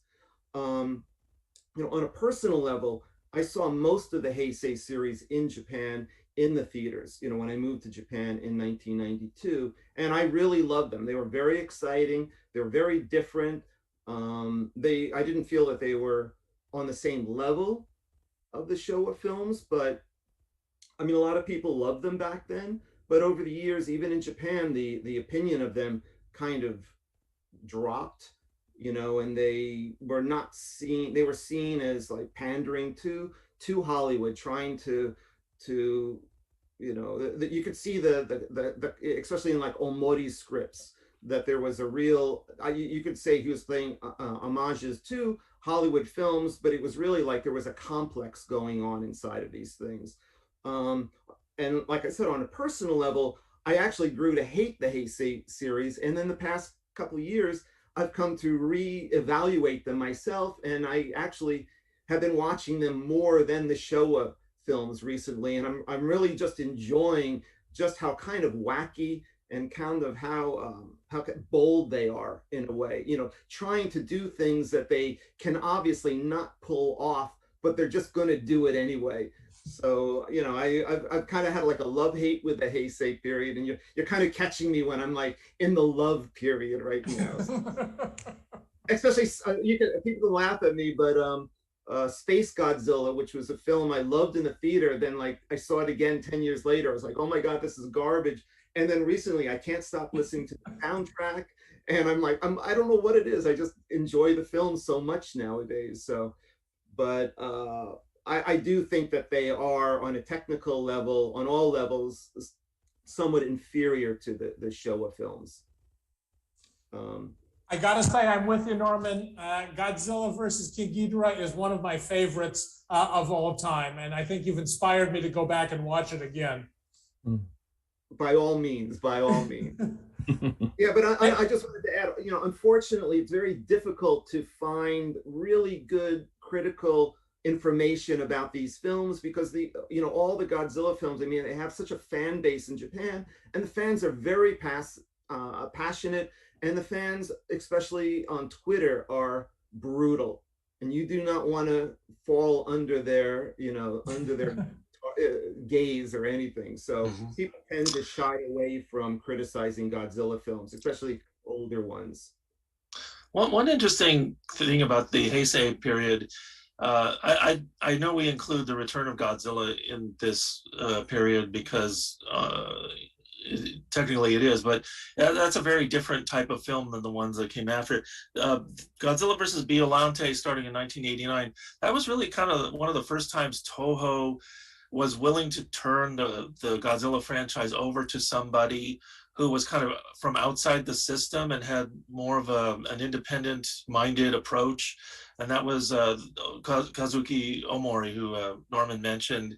And so there's a lot of ideas, like that film is one of exactly what Norman was talking about. It tries to pull off a lot of kind of ambitious things that maybe it's not quite capable of doing, but it's really fun to watch them try. And then after that, Omori makes Godzilla vs. King Ghidra, which is a really interesting film for a lot of reasons, not the least of which it's one of the only Japanese films, commercial films from that time period, or even afterwards, that really is about the bubble economy and the pros and cons of that. And so he's an interesting guy, but for whatever reason, I don't know if it was because of the backlash around that film, which I don't think really affected anybody in Japan too much, but there was a big write-up in the Wall Street Journal about the supposed anti-Americanism of Godzilla versus King Ghidra. And then after that, Omori wrote some screenplays for subsequent films, but he didn't direct again, and they kind of went back to the sort of studio, employee type director who just kind of went through the motions. No disrespect, but the later Heisei films are not nearly as interesting for that reason, I think. Actually, Megan, can I ask you to jump in here and talk a little bit about why we are attracted so much to these films, which seem in some ways to be so formulaic? Well, yeah, I guess, I mean, I've things I've read about, well, one of the things, I guess, Godzilla has been written about, much ink has been spilled, lots of very smart people have thought a lot, taken Godzilla very seriously. I mean, I know in my recorded talk I said, movie critics back then didn't give him much respect, but in the years since, yeah, lots of people have theorized on that question of, why is Godzilla so popular, even when it's, it's always Godzilla gets angry, smashes buildings. There's even like a rhythm to the movies about like, oh, there's maybe a sighting of him, and then he comes out, and there's a couple scenes of him getting, smashing, and then things quiet down, and he comes down back for a second attack. So yeah, it's like we know what to expect, and maybe part of that is the appeal that what you're in for when you go to see a Godzilla movie. But I mean, some of the things I've read, like I think the most like kind of basic one is that psychologists have talked about. There's this kind of inherent human fear of just seeing civilization brought low, that just having like this primordial monster come out and just smash everything that human beings have built. There's obviously something tragic about that, but there's also something fascinating about that. You can't turn away, but there's also something kind of fun about that, because as much as we enjoy the benefits of civilization, sometimes too we'd love to see it all get smashed. And there's almost, I think it's almost something childlike in there. Did you just, it's fun to see stuff blow up, it's fun to see monsters destroy things. And so I think, it's part of the reason why Godzilla has such a universal appeal. It's also, I mean, as a few people noted in their talks too, like it's not, Godzilla is not the only monster in this context. There was the beast from 20,000 Fathoms. There was them, which was giant radioactive ants destroying things. I mean, it was a well-established genre in the United States before Godzilla came and kind of became the best known of this genre. But there really is kind of this universal appeal to watching primordial monsters wreak havoc on modern civilization and everything that's tied up with it. I mean, even though as we talked about, the exact look and feel and purpose, motivation of Godzilla has changed over the years. One thing that remains consistent is and actually some of the movies it's just more him fighting other monsters in suits. As the budgets got lower in the 70s, there wasn't as much smashing of buildings. Just basically getting to see that sort of primordial violence play out, I think never really gets old for a lot of people. Why Godzilla just will keep coming back. So Megan, you mentioned the joy of seeing things explode and buildings fall down. I don't think I was alone in feeling a tremendous amount of envy towards Norman at his experience of being on the Godzilla set. I think that's a fantasy a lot of us have had. So let's talk a little bit about the production of the films. Norman, you've already shared some amazing personal perspectives on this topic during your presentation. I am sure people want to hear more. And let me just start you with a question from a registrant from Milwaukee, Wisconsin. What was it like to operate the suit? How hot is it in there? Okay, well, well, thank you very much, Bill. I'm a little embarrassed, but I do, how can I say, I mean, the experience that I had on the Godzilla set was very unique, just also as, a film fan and as a Godzilla fan. It was very serendipitous to wind up on the set for 5 years as it was. But talking about the Godzilla suit, my first Godzilla film was Godzilla 2000. And I first saw the suit, it's like, oh my God, can I touch the suit? And even that was, very exciting, being on the set, being able to touch it. Then over the years, Godzilla 2000, Mega Ghidra, and really when I was there on a daily basis was through GMK. And towards the end of the GMK production, this is why I feel kind of uniquely qualified to answer this, because I was able to wear the Gmk Godzilla suit towards the end of production. And so I had to get permission from the Toho office, and Toho was like, well, if Shinada, the suit maker, says it's okay, because I was basically the same height as Yoshida, the Godzilla. He was like 171 centimeters, I'm 170, and Kitagawa, who was in the suit before, was much shorter.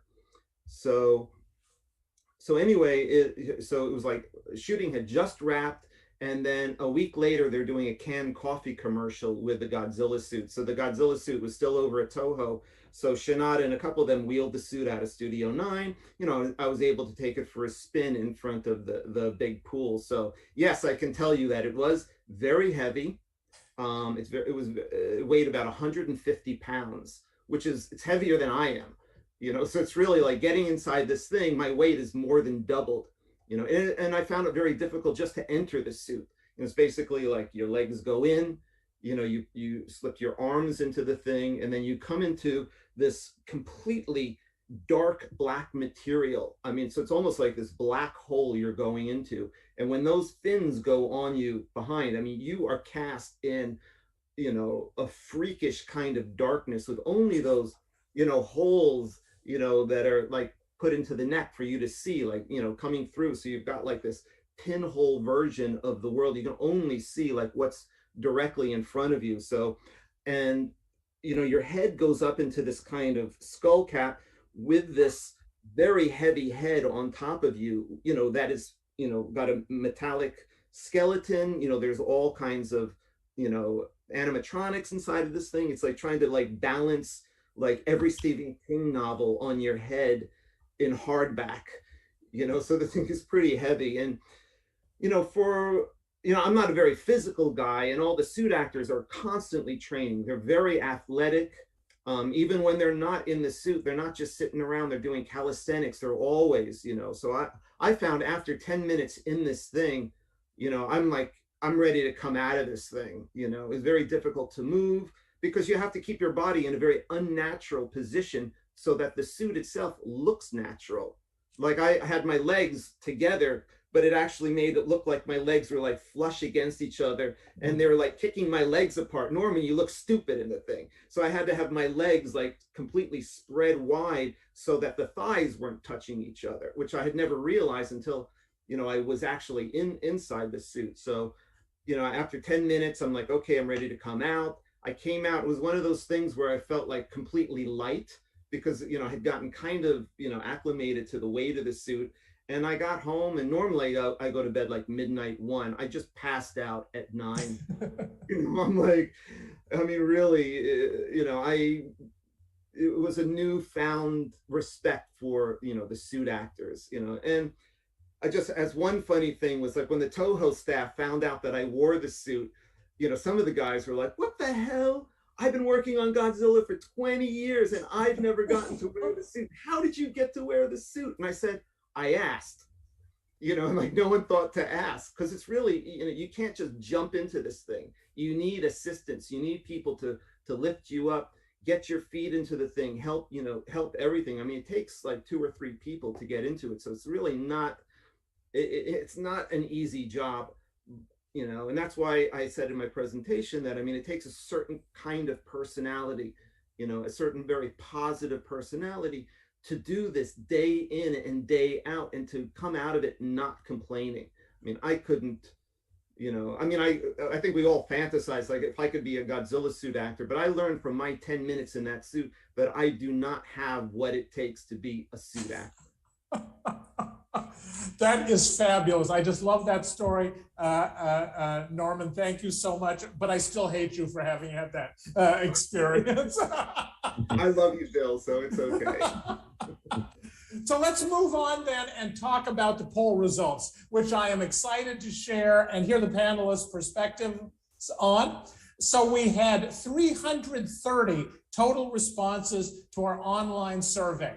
Thank you to everyone who voted and submitted comments in support of their choice. I know I was excited to submit my vote, and I know how deeply people can care about their favorite and also about their least favorite Godzilla films. So drum roll, please. Let's put up the slide with the numbers that we received. So what was a little bit surprising to me was that the top 3 films were all made in Japan by Toho, and each of them came from a different decade. In third place, winning the bronze medal, is Shin Godzilla from 2016. Fans of the film from Tokyo to Chicago to Queens had lots to praise about this latest Japanese live action offering. And this is just a sampling of the comments. Quote, both a new direction and a return to the core themes of Godzilla. A sharp commentary on the Japanese government's leadership after 3/11. I also like how Shin Godzilla retains some of the mystery around Godzilla. Gripping Godzilla as a destructive force of nature. And it was particularly interesting, I think, that Shin Godzilla was particularly popular amongst relatively younger fans. So those born in the 1980s and especially in the 1990s. In second place, taking the silver, was the classic 1964 Mothra versus Godzilla. This really was a sentimental favorite, and a number of viewers, especially those of my generation, noted how nostalgic they felt watching this movie and how it transported them back to their childhoods. So a fan from San Francisco wrote, best of the series, great cast, flawless effects, interesting monster on the loose story with interesting characters. Even the English dub is one of the best in the series. Another from Columbus, Ohio commented, Mothra versus Godzilla has been called Godzilla's finest hour. This film is a classic example of the franchise firing on all cylinders with everyone involved in the production at the top of their game. We also get a perfect balance of social commentary and kaiju action. And needless to say, a lot of you mentioned the Shobijin, the pair of tiny women famously and wonderfully portrayed by the Japanese musical duo and real-life twins, the Peanuts. Does anyone on the panel just want to talk briefly about the Shobijin and the indigenous tribe, which is depicted as worshiping Mothra? Everyone always wants to try and understand this. I have some things to say, but I'm afraid it's sort of one of these things where cultural scholars take the fun out of everything. I know the Shobijin are very popular. Everybody loves the Shobijin, but it's like when you look at them and the tribe that they come from and the fact that it's from a place called Infant Island, things start to become a little bit problematic. And actually, yeah, I should give some credit or perhaps blame to cultural scholar Yoshikuni Igarashi, who I think actually in the collection you edited, Bill, in Godzilla's Footsteps, was where I first read about this, an essay of his, just talking about how there's sort of this, you can trace like a resemblance between like the Infant Island natives, and they're sort of in some ways look like maybe Indonesian indigenous cultures or Filipino indigenous cultures. And when you think about this, these are of course parts of the world that Japan imperialized lead up to World War II, which, yes, anything related to Japan's empire, of course, is problematic. And this is not to say that like Mothra films were trying to, reassert Japan's imperialist ambitions in Southeast Asia, but it's sort of like an Orientalism within Orientalism, to use like scholarly terms on this, that it's, sort of Asians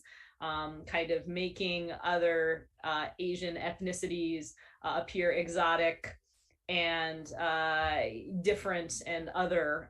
And in this case, yeah, it may be, it could be interpreted as looking backwards to several decades before, a justification of sort of Japan's dominance over that part of the world. But also I think like going forward, Japan does not want to like politically imperialize, colonize these territories anymore. But they do still to this day kind of exert a sort of economic imperialism in Southeast Asia, in the sense that they are definitely the dominant economic power, that Japan imports its culture its movies, manga, anime, TV series all throughout the region, and is kind of sort of the top dog in the region. Well, I guess China obviously is competing these days, but Japan, for towards the end of the 20th century, really had that position, and especially like in the 1960s when Mothra was being made. So in some ways, it is the Shobi gene. We're going to take a kind of ungenerous view, are a sort of an assertion of Japan's dominance in Asia. But at the same time, the Peanuts are just so great. Their performance in these movies is so wonderful, and they're so much fun. And I just love the Monstros theme song. I don't want to take away from that, but yes, it's like, when we look at it from a scholarly perspective, there is kind of the literal infantilization of these natives with that name, Infant Island, who summoned Mothra. There's a lot of politics behind that, I guess, is one thing I would say. So like so much in Godzilla films, it's complicated, right?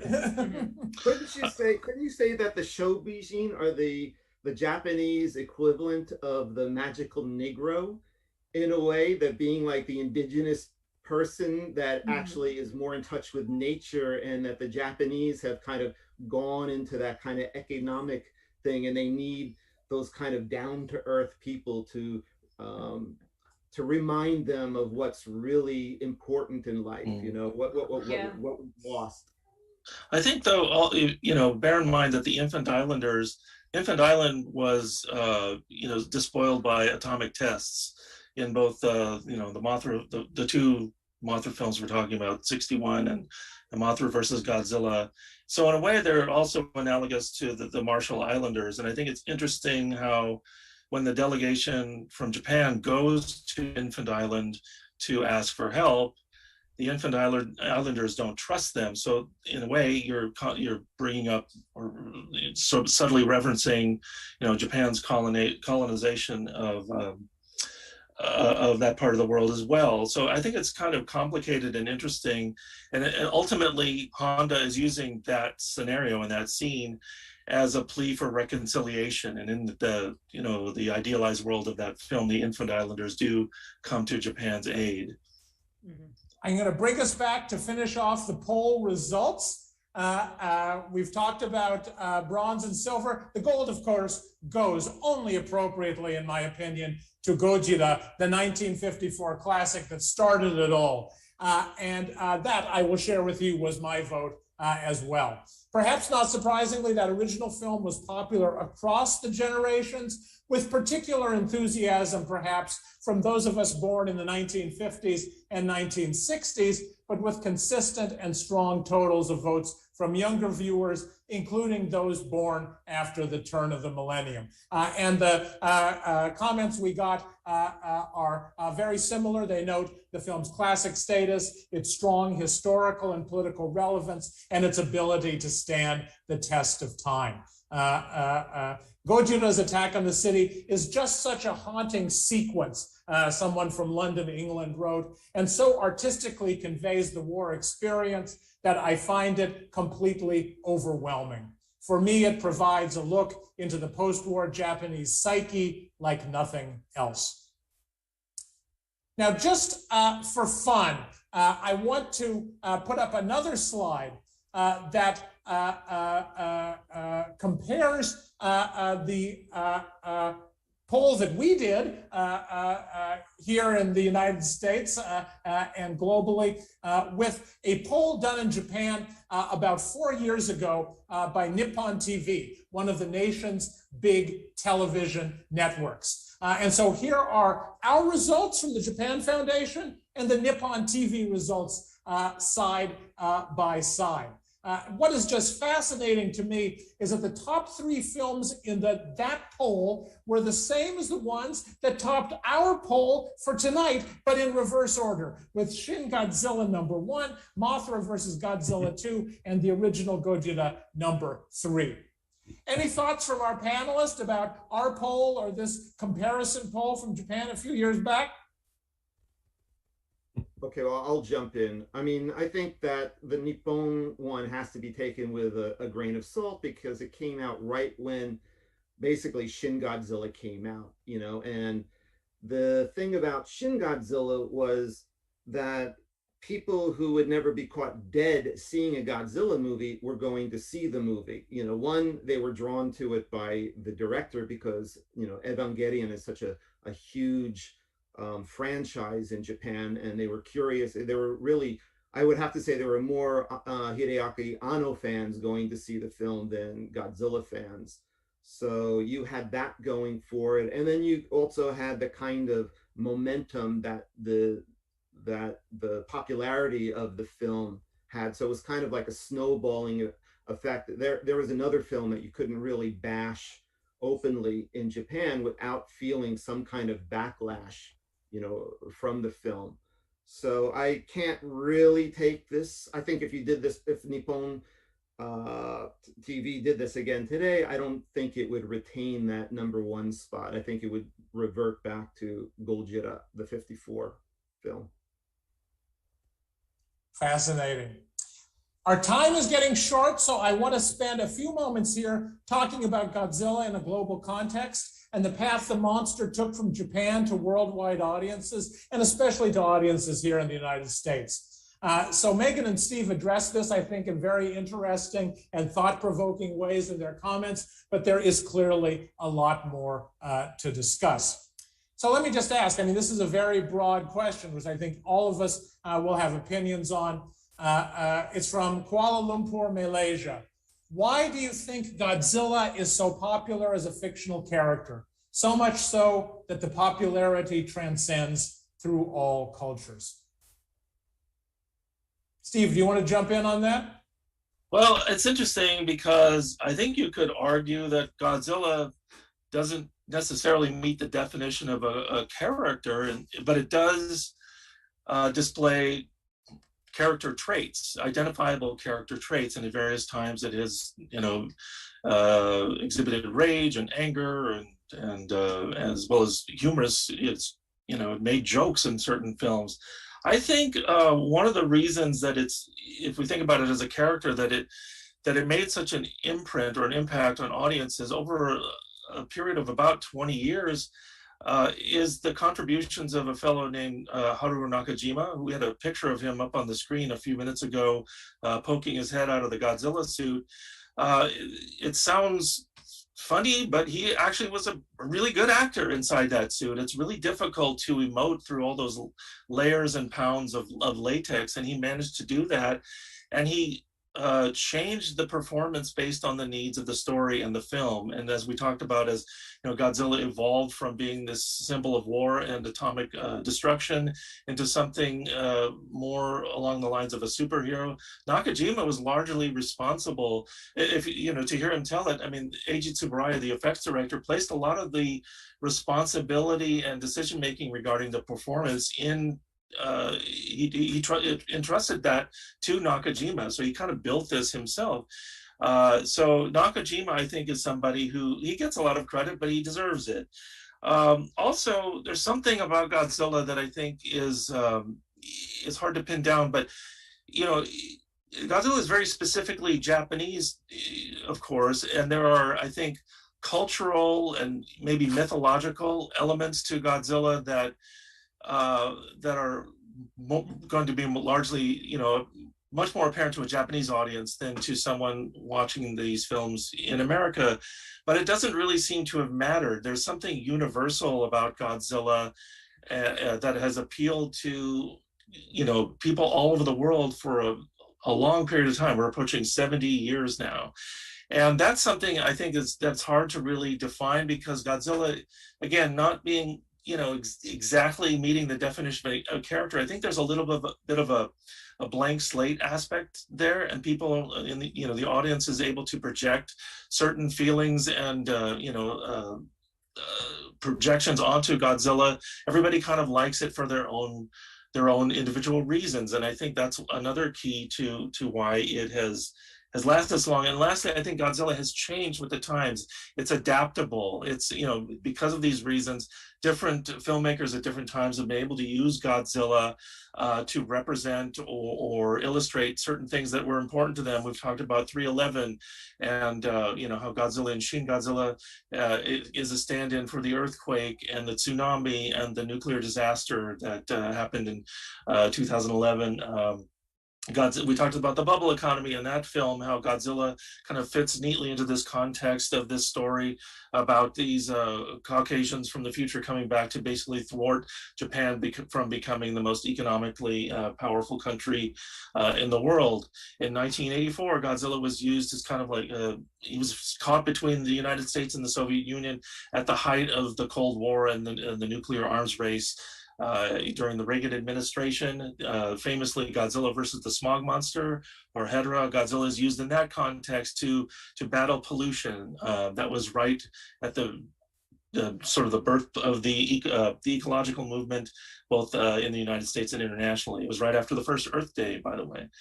So I think there are a lot of different reasons. It's hard to really kind of put it on one thing, but for all these reasons, Godzilla's, these are keys to the longevity of the character and why we're still, talking about it today and watching these films today. That's wonderful. Let me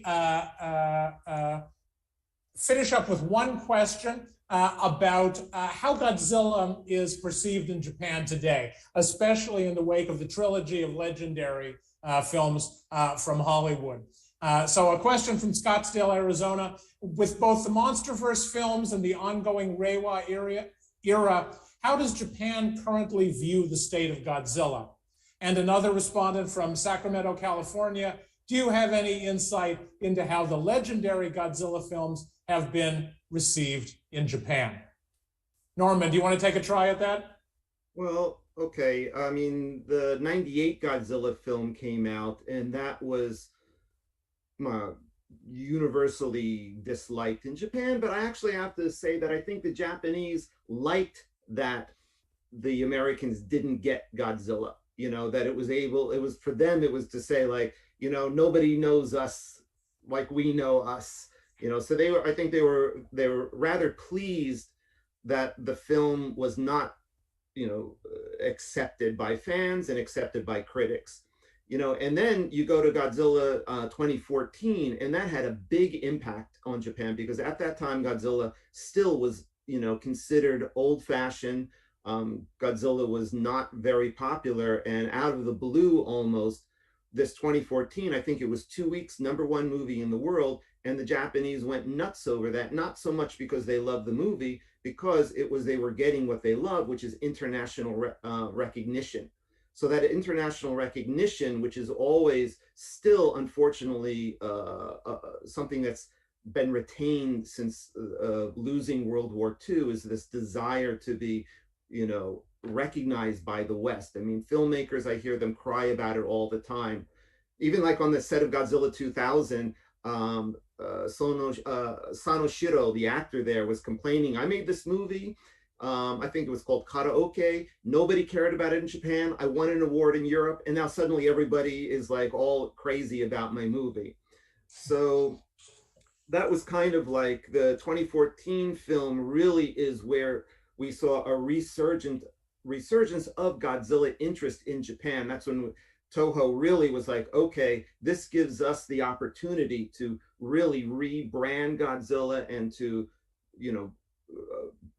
make money out of Godzilla. So that's when they built the Gracery Hotel, the 54 thing like that. All of that came, if there was not the 2014 Godzilla film, we would not be seeing Godzilla, this prevalent. So, as much as I'm not a big fan of the legendary, it's kind of like, I have to acknowledge that it was because of, the 2014 film that Shin Godzilla happened, that Singular Point is happening, the anime trilogy. I mean, Toho is really, I remember back in 2005, after Final Wars, I'm up at the Toho office. I'm like, so what are your plans? And they're like, the Toho guys are like, we are so sick of Godzilla. It's going to take at least 10 years until we can like, okay, let's get back into this. Because these movies, you have to remember, when in Japan, they make them like one a year. I mean, these things come, and I was on every single movie in the Millennium series, and it is exhausting, and as much as, even if you like it,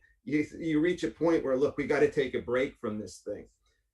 So I mean, and basically the last two, the 2019 and the 2021 ones, were not as well received as the 2014, because I think, people were curious about the 2014 film, and then after that they saw kind of what Hollywood did, and they're like, okay, we get it.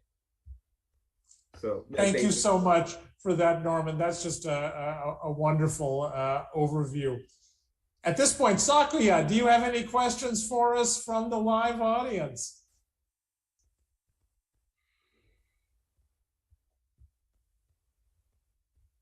You're muted. Oh, there you go. You're okay. You're okay.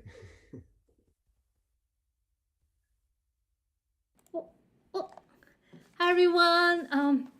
So we've received a lot of questions from live audiences. So I would like to pick some of them. First is, so we discussed a little bit in the discussion session, but one question is, how have geopolitics affected the Godzilla movies or themes in recent years? U.S.-Japan relations and, of course, China's rise? That sounds like a Steve question to me. Well, that's not something I think that you can answer in just a few minutes, but because there's so much rich material there. But I would just point again to Shin Godzilla. We've talked about that film a few times now. That's a good example of that film. It brings up a lot of different things. It's often mentioned that the monster in the scenario, and that is an allegory for what happened on 3/11. But there's other questions that it brings up. In the old days, Godzilla would come to Japan, or other monsters would come to Japan, and the self-defense force would go and respond to it. But then the questions of military sovereignty never really came up. But the newer films, I think Shusuke Kaneko's Gamera films were the first time I really noticed a filmmaker involved in one of these productions bringing up in the scenario the question of Japan's military treaty with the United States, and how that affects how the self-defense forces would respond in one of these situations, which is really interesting. And in this film, it goes, I think, a little bit further than that, and it reflects a lot of the debate. The debate over the rearmament of Japan has really been ongoing ever since the end of the occupation, but it really has spiked, I think, in over the last, I'd say, 20 years or so, for a lot of reasons. Maybe, the rise of North Korea, the development of their nuclear program has something to do with it, the rise of China, both economically and militarily. So in Shin Godzilla, you have questions around the relationship between the United States and Japan that come up, and how the self-defense force can and should respond in one of these situations, whether the United States' commitment to defend Japan under the Mutual Security Treaty is something that can be relied upon, or whether or not Japan needs to go in its own direction. And then, of course, tied to that are all kinds of other questions about politics and the future direction of Japan, and whether or not the Article 9 should be revised or rescinded or changed.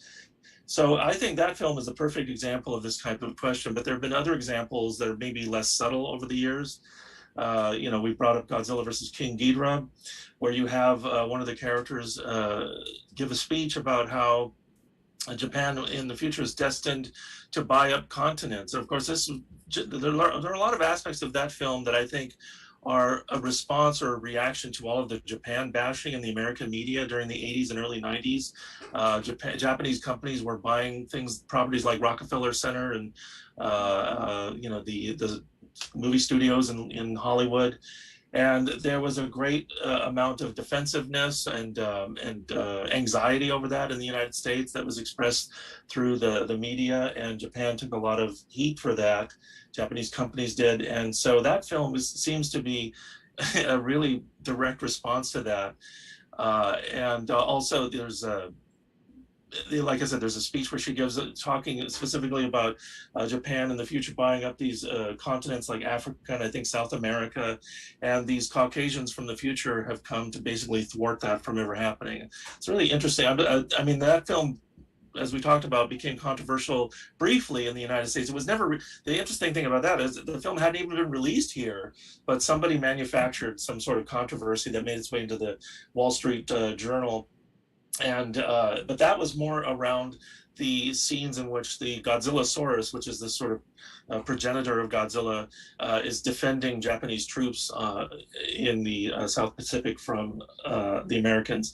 So, and then there are a number of other examples. I think that the '84 Godzilla film is another film that's really interesting for a number of reasons. Also, we've talked about how some of these films were altered for American release. In the original version of the film, the Soviets basically attempt to stop Tokyo from being nuked, but in the re-edit that was created for American distribution, this being the height of the Cold War and during the Reagan administration, it was re-edited so that the Soviets were the bad guys in that scenario. So that was pretty interesting. So yes, I think Godzilla, we talked about its adaptability, and that's one of the things that has happened.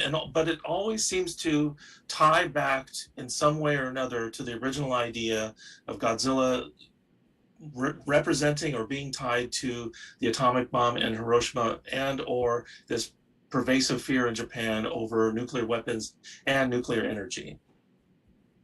And maybe we should read his upcoming book to get to know more about it. Thank you. So next question is local version of Godzilla series. I think it's interesting. How much does Godzilla series owe its international appeals to the localized versions of the films, and should these versions of the film be preserved? Several of these are significant since they feature things unique to each, from Godzilla versus the Thing's frontier missile sequence, the dubbing of Save the Earth in Godzilla vs. Hedera, to Frankenstein's credits in the German versions and a French adaptation of the original that combines the Japanese original with the Americanized version. These versions have become harder to access. Do you think these versions should be preserved and be made available to a wider audience, or are they best left to the history books? Preserve them. As a historian, I would vote that one as well. Yeah, pretty sad.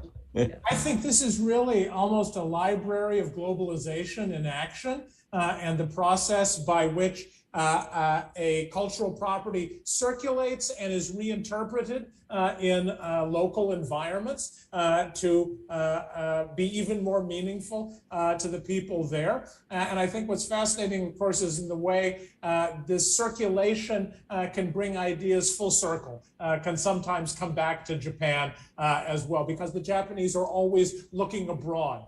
What from Japan is popular abroad, what has worked, and how can we learn from it? And the great example of that is the fact that the 1956 Godzilla King of the Monsters with Raymond Burr was subtitled and then released in Japan, and was quite popular in that form as well. So I think, an appreciation for these global circuitries is part of Godzilla's important legacy. I have to add, I admire Steve's ability to use the newer titles of films. I have a difficult time calling it Return of Godzilla. I saw it in the theaters, Godzilla '85. And I'm working on just correcting some of the text in my upcoming book. But I bit the bullet, and I've been using the official Toho titles. I mean, I still want to call it Gigantus the Fire Monster, but it's really I think an entire presentation could be done on the naming conventions of these films and how they've changed over time and how confusing it is. It's really mind-boggling how something that we grew up with titled Monster Zero is now called Invasion of Astro Monster. Not Invasion of the Astro Monster, but Invasion of Astro Monster. There's a word missing there. Yeah. But anyway, I mean, yeah, like Megan said too, is though no, these things I do not appreciate them. You know, I don't want to say Toho. I don't want to place the blame on anybody, but trying to erase certain things, you know, from the past, you know, about these films. Even like what Steve said, I'm not happy with how these films are reinterpreted so that, you know, the Americans could swallow the bitter pill of Hiroshima and Nagasaki. But however, you know, that doesn't mean that today, you know, like I can say, like with the King Ghidra film from the 90s, you know, I saw all that propaganda, you know, anti the film before the, you know, seeing the film. And when I saw the film, I was like, is this it?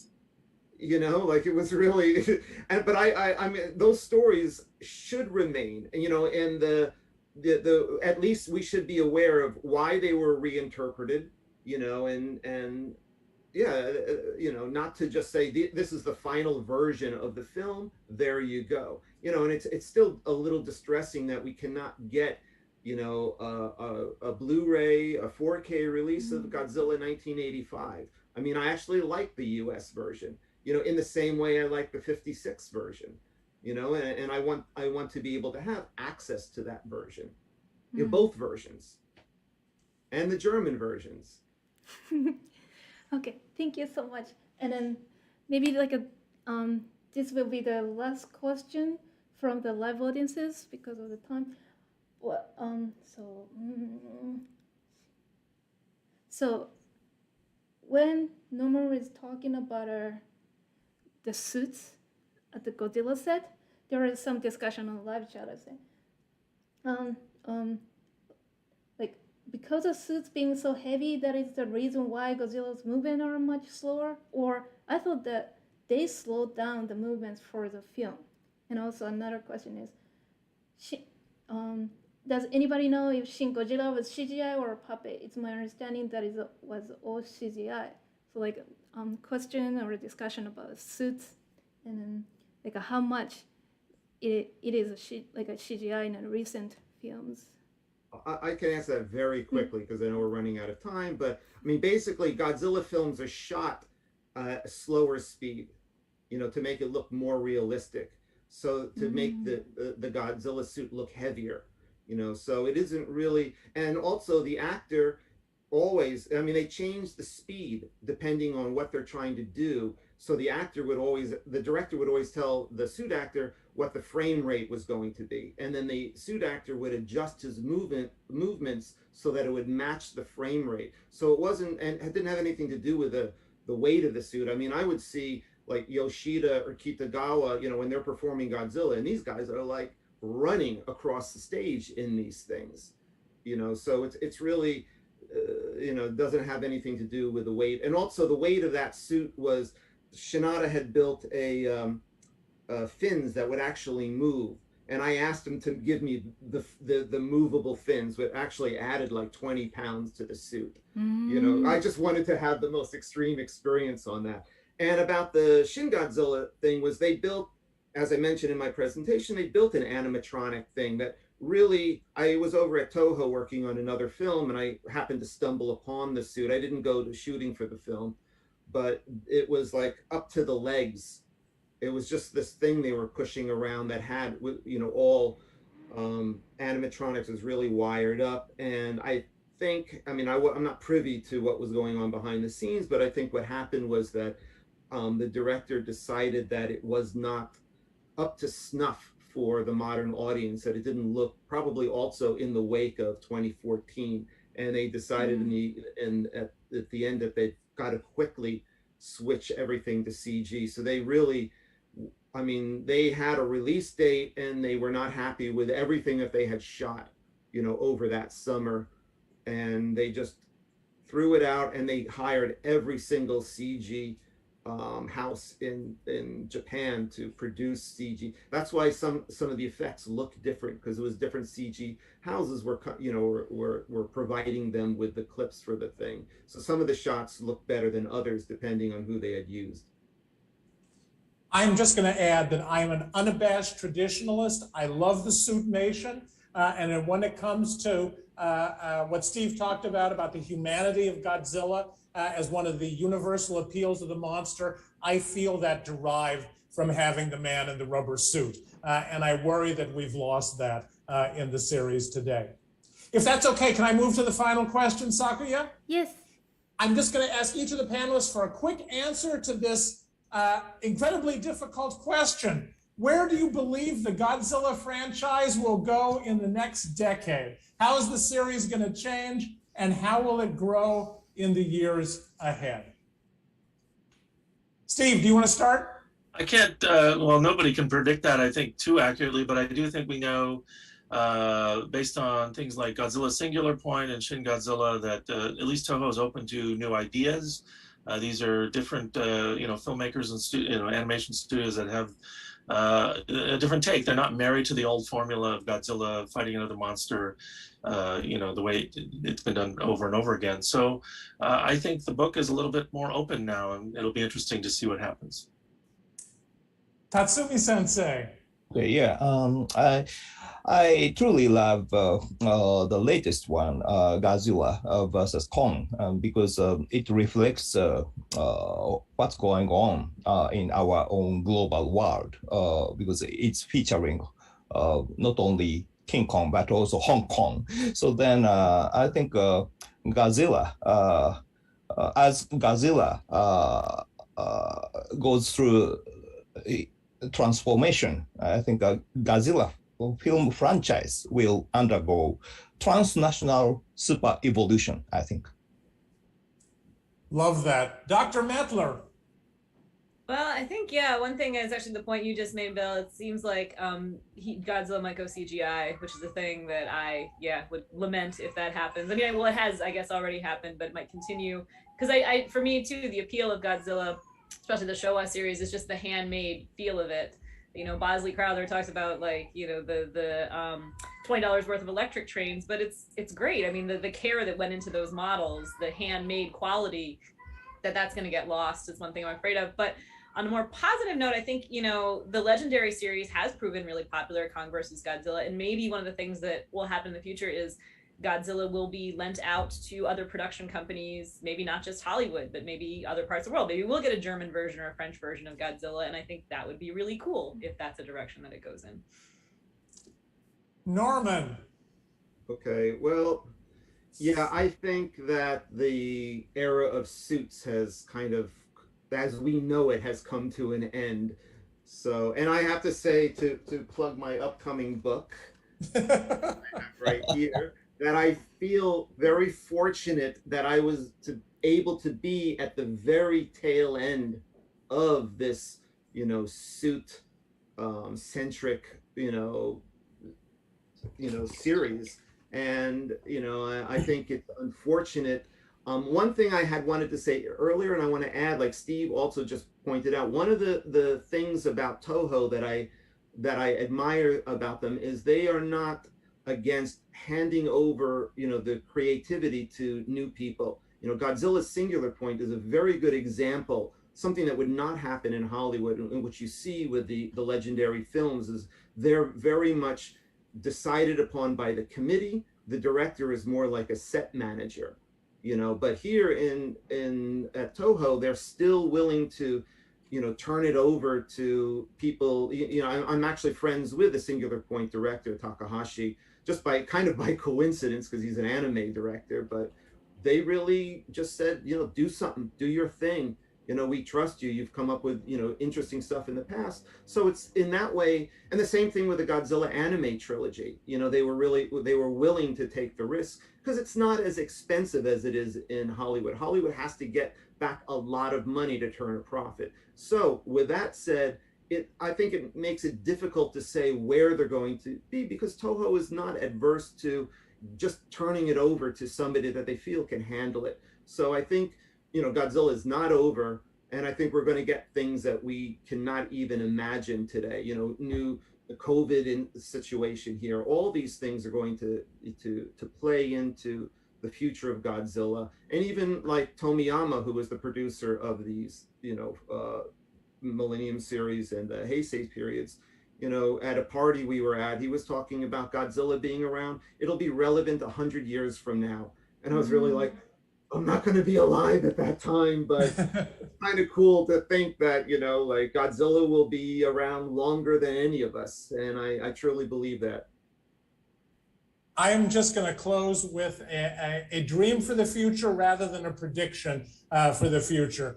Before I die, I would sure love to see Godzilla versus Gamera, even though I know it's not going to happen. But a guy can hope, can't he?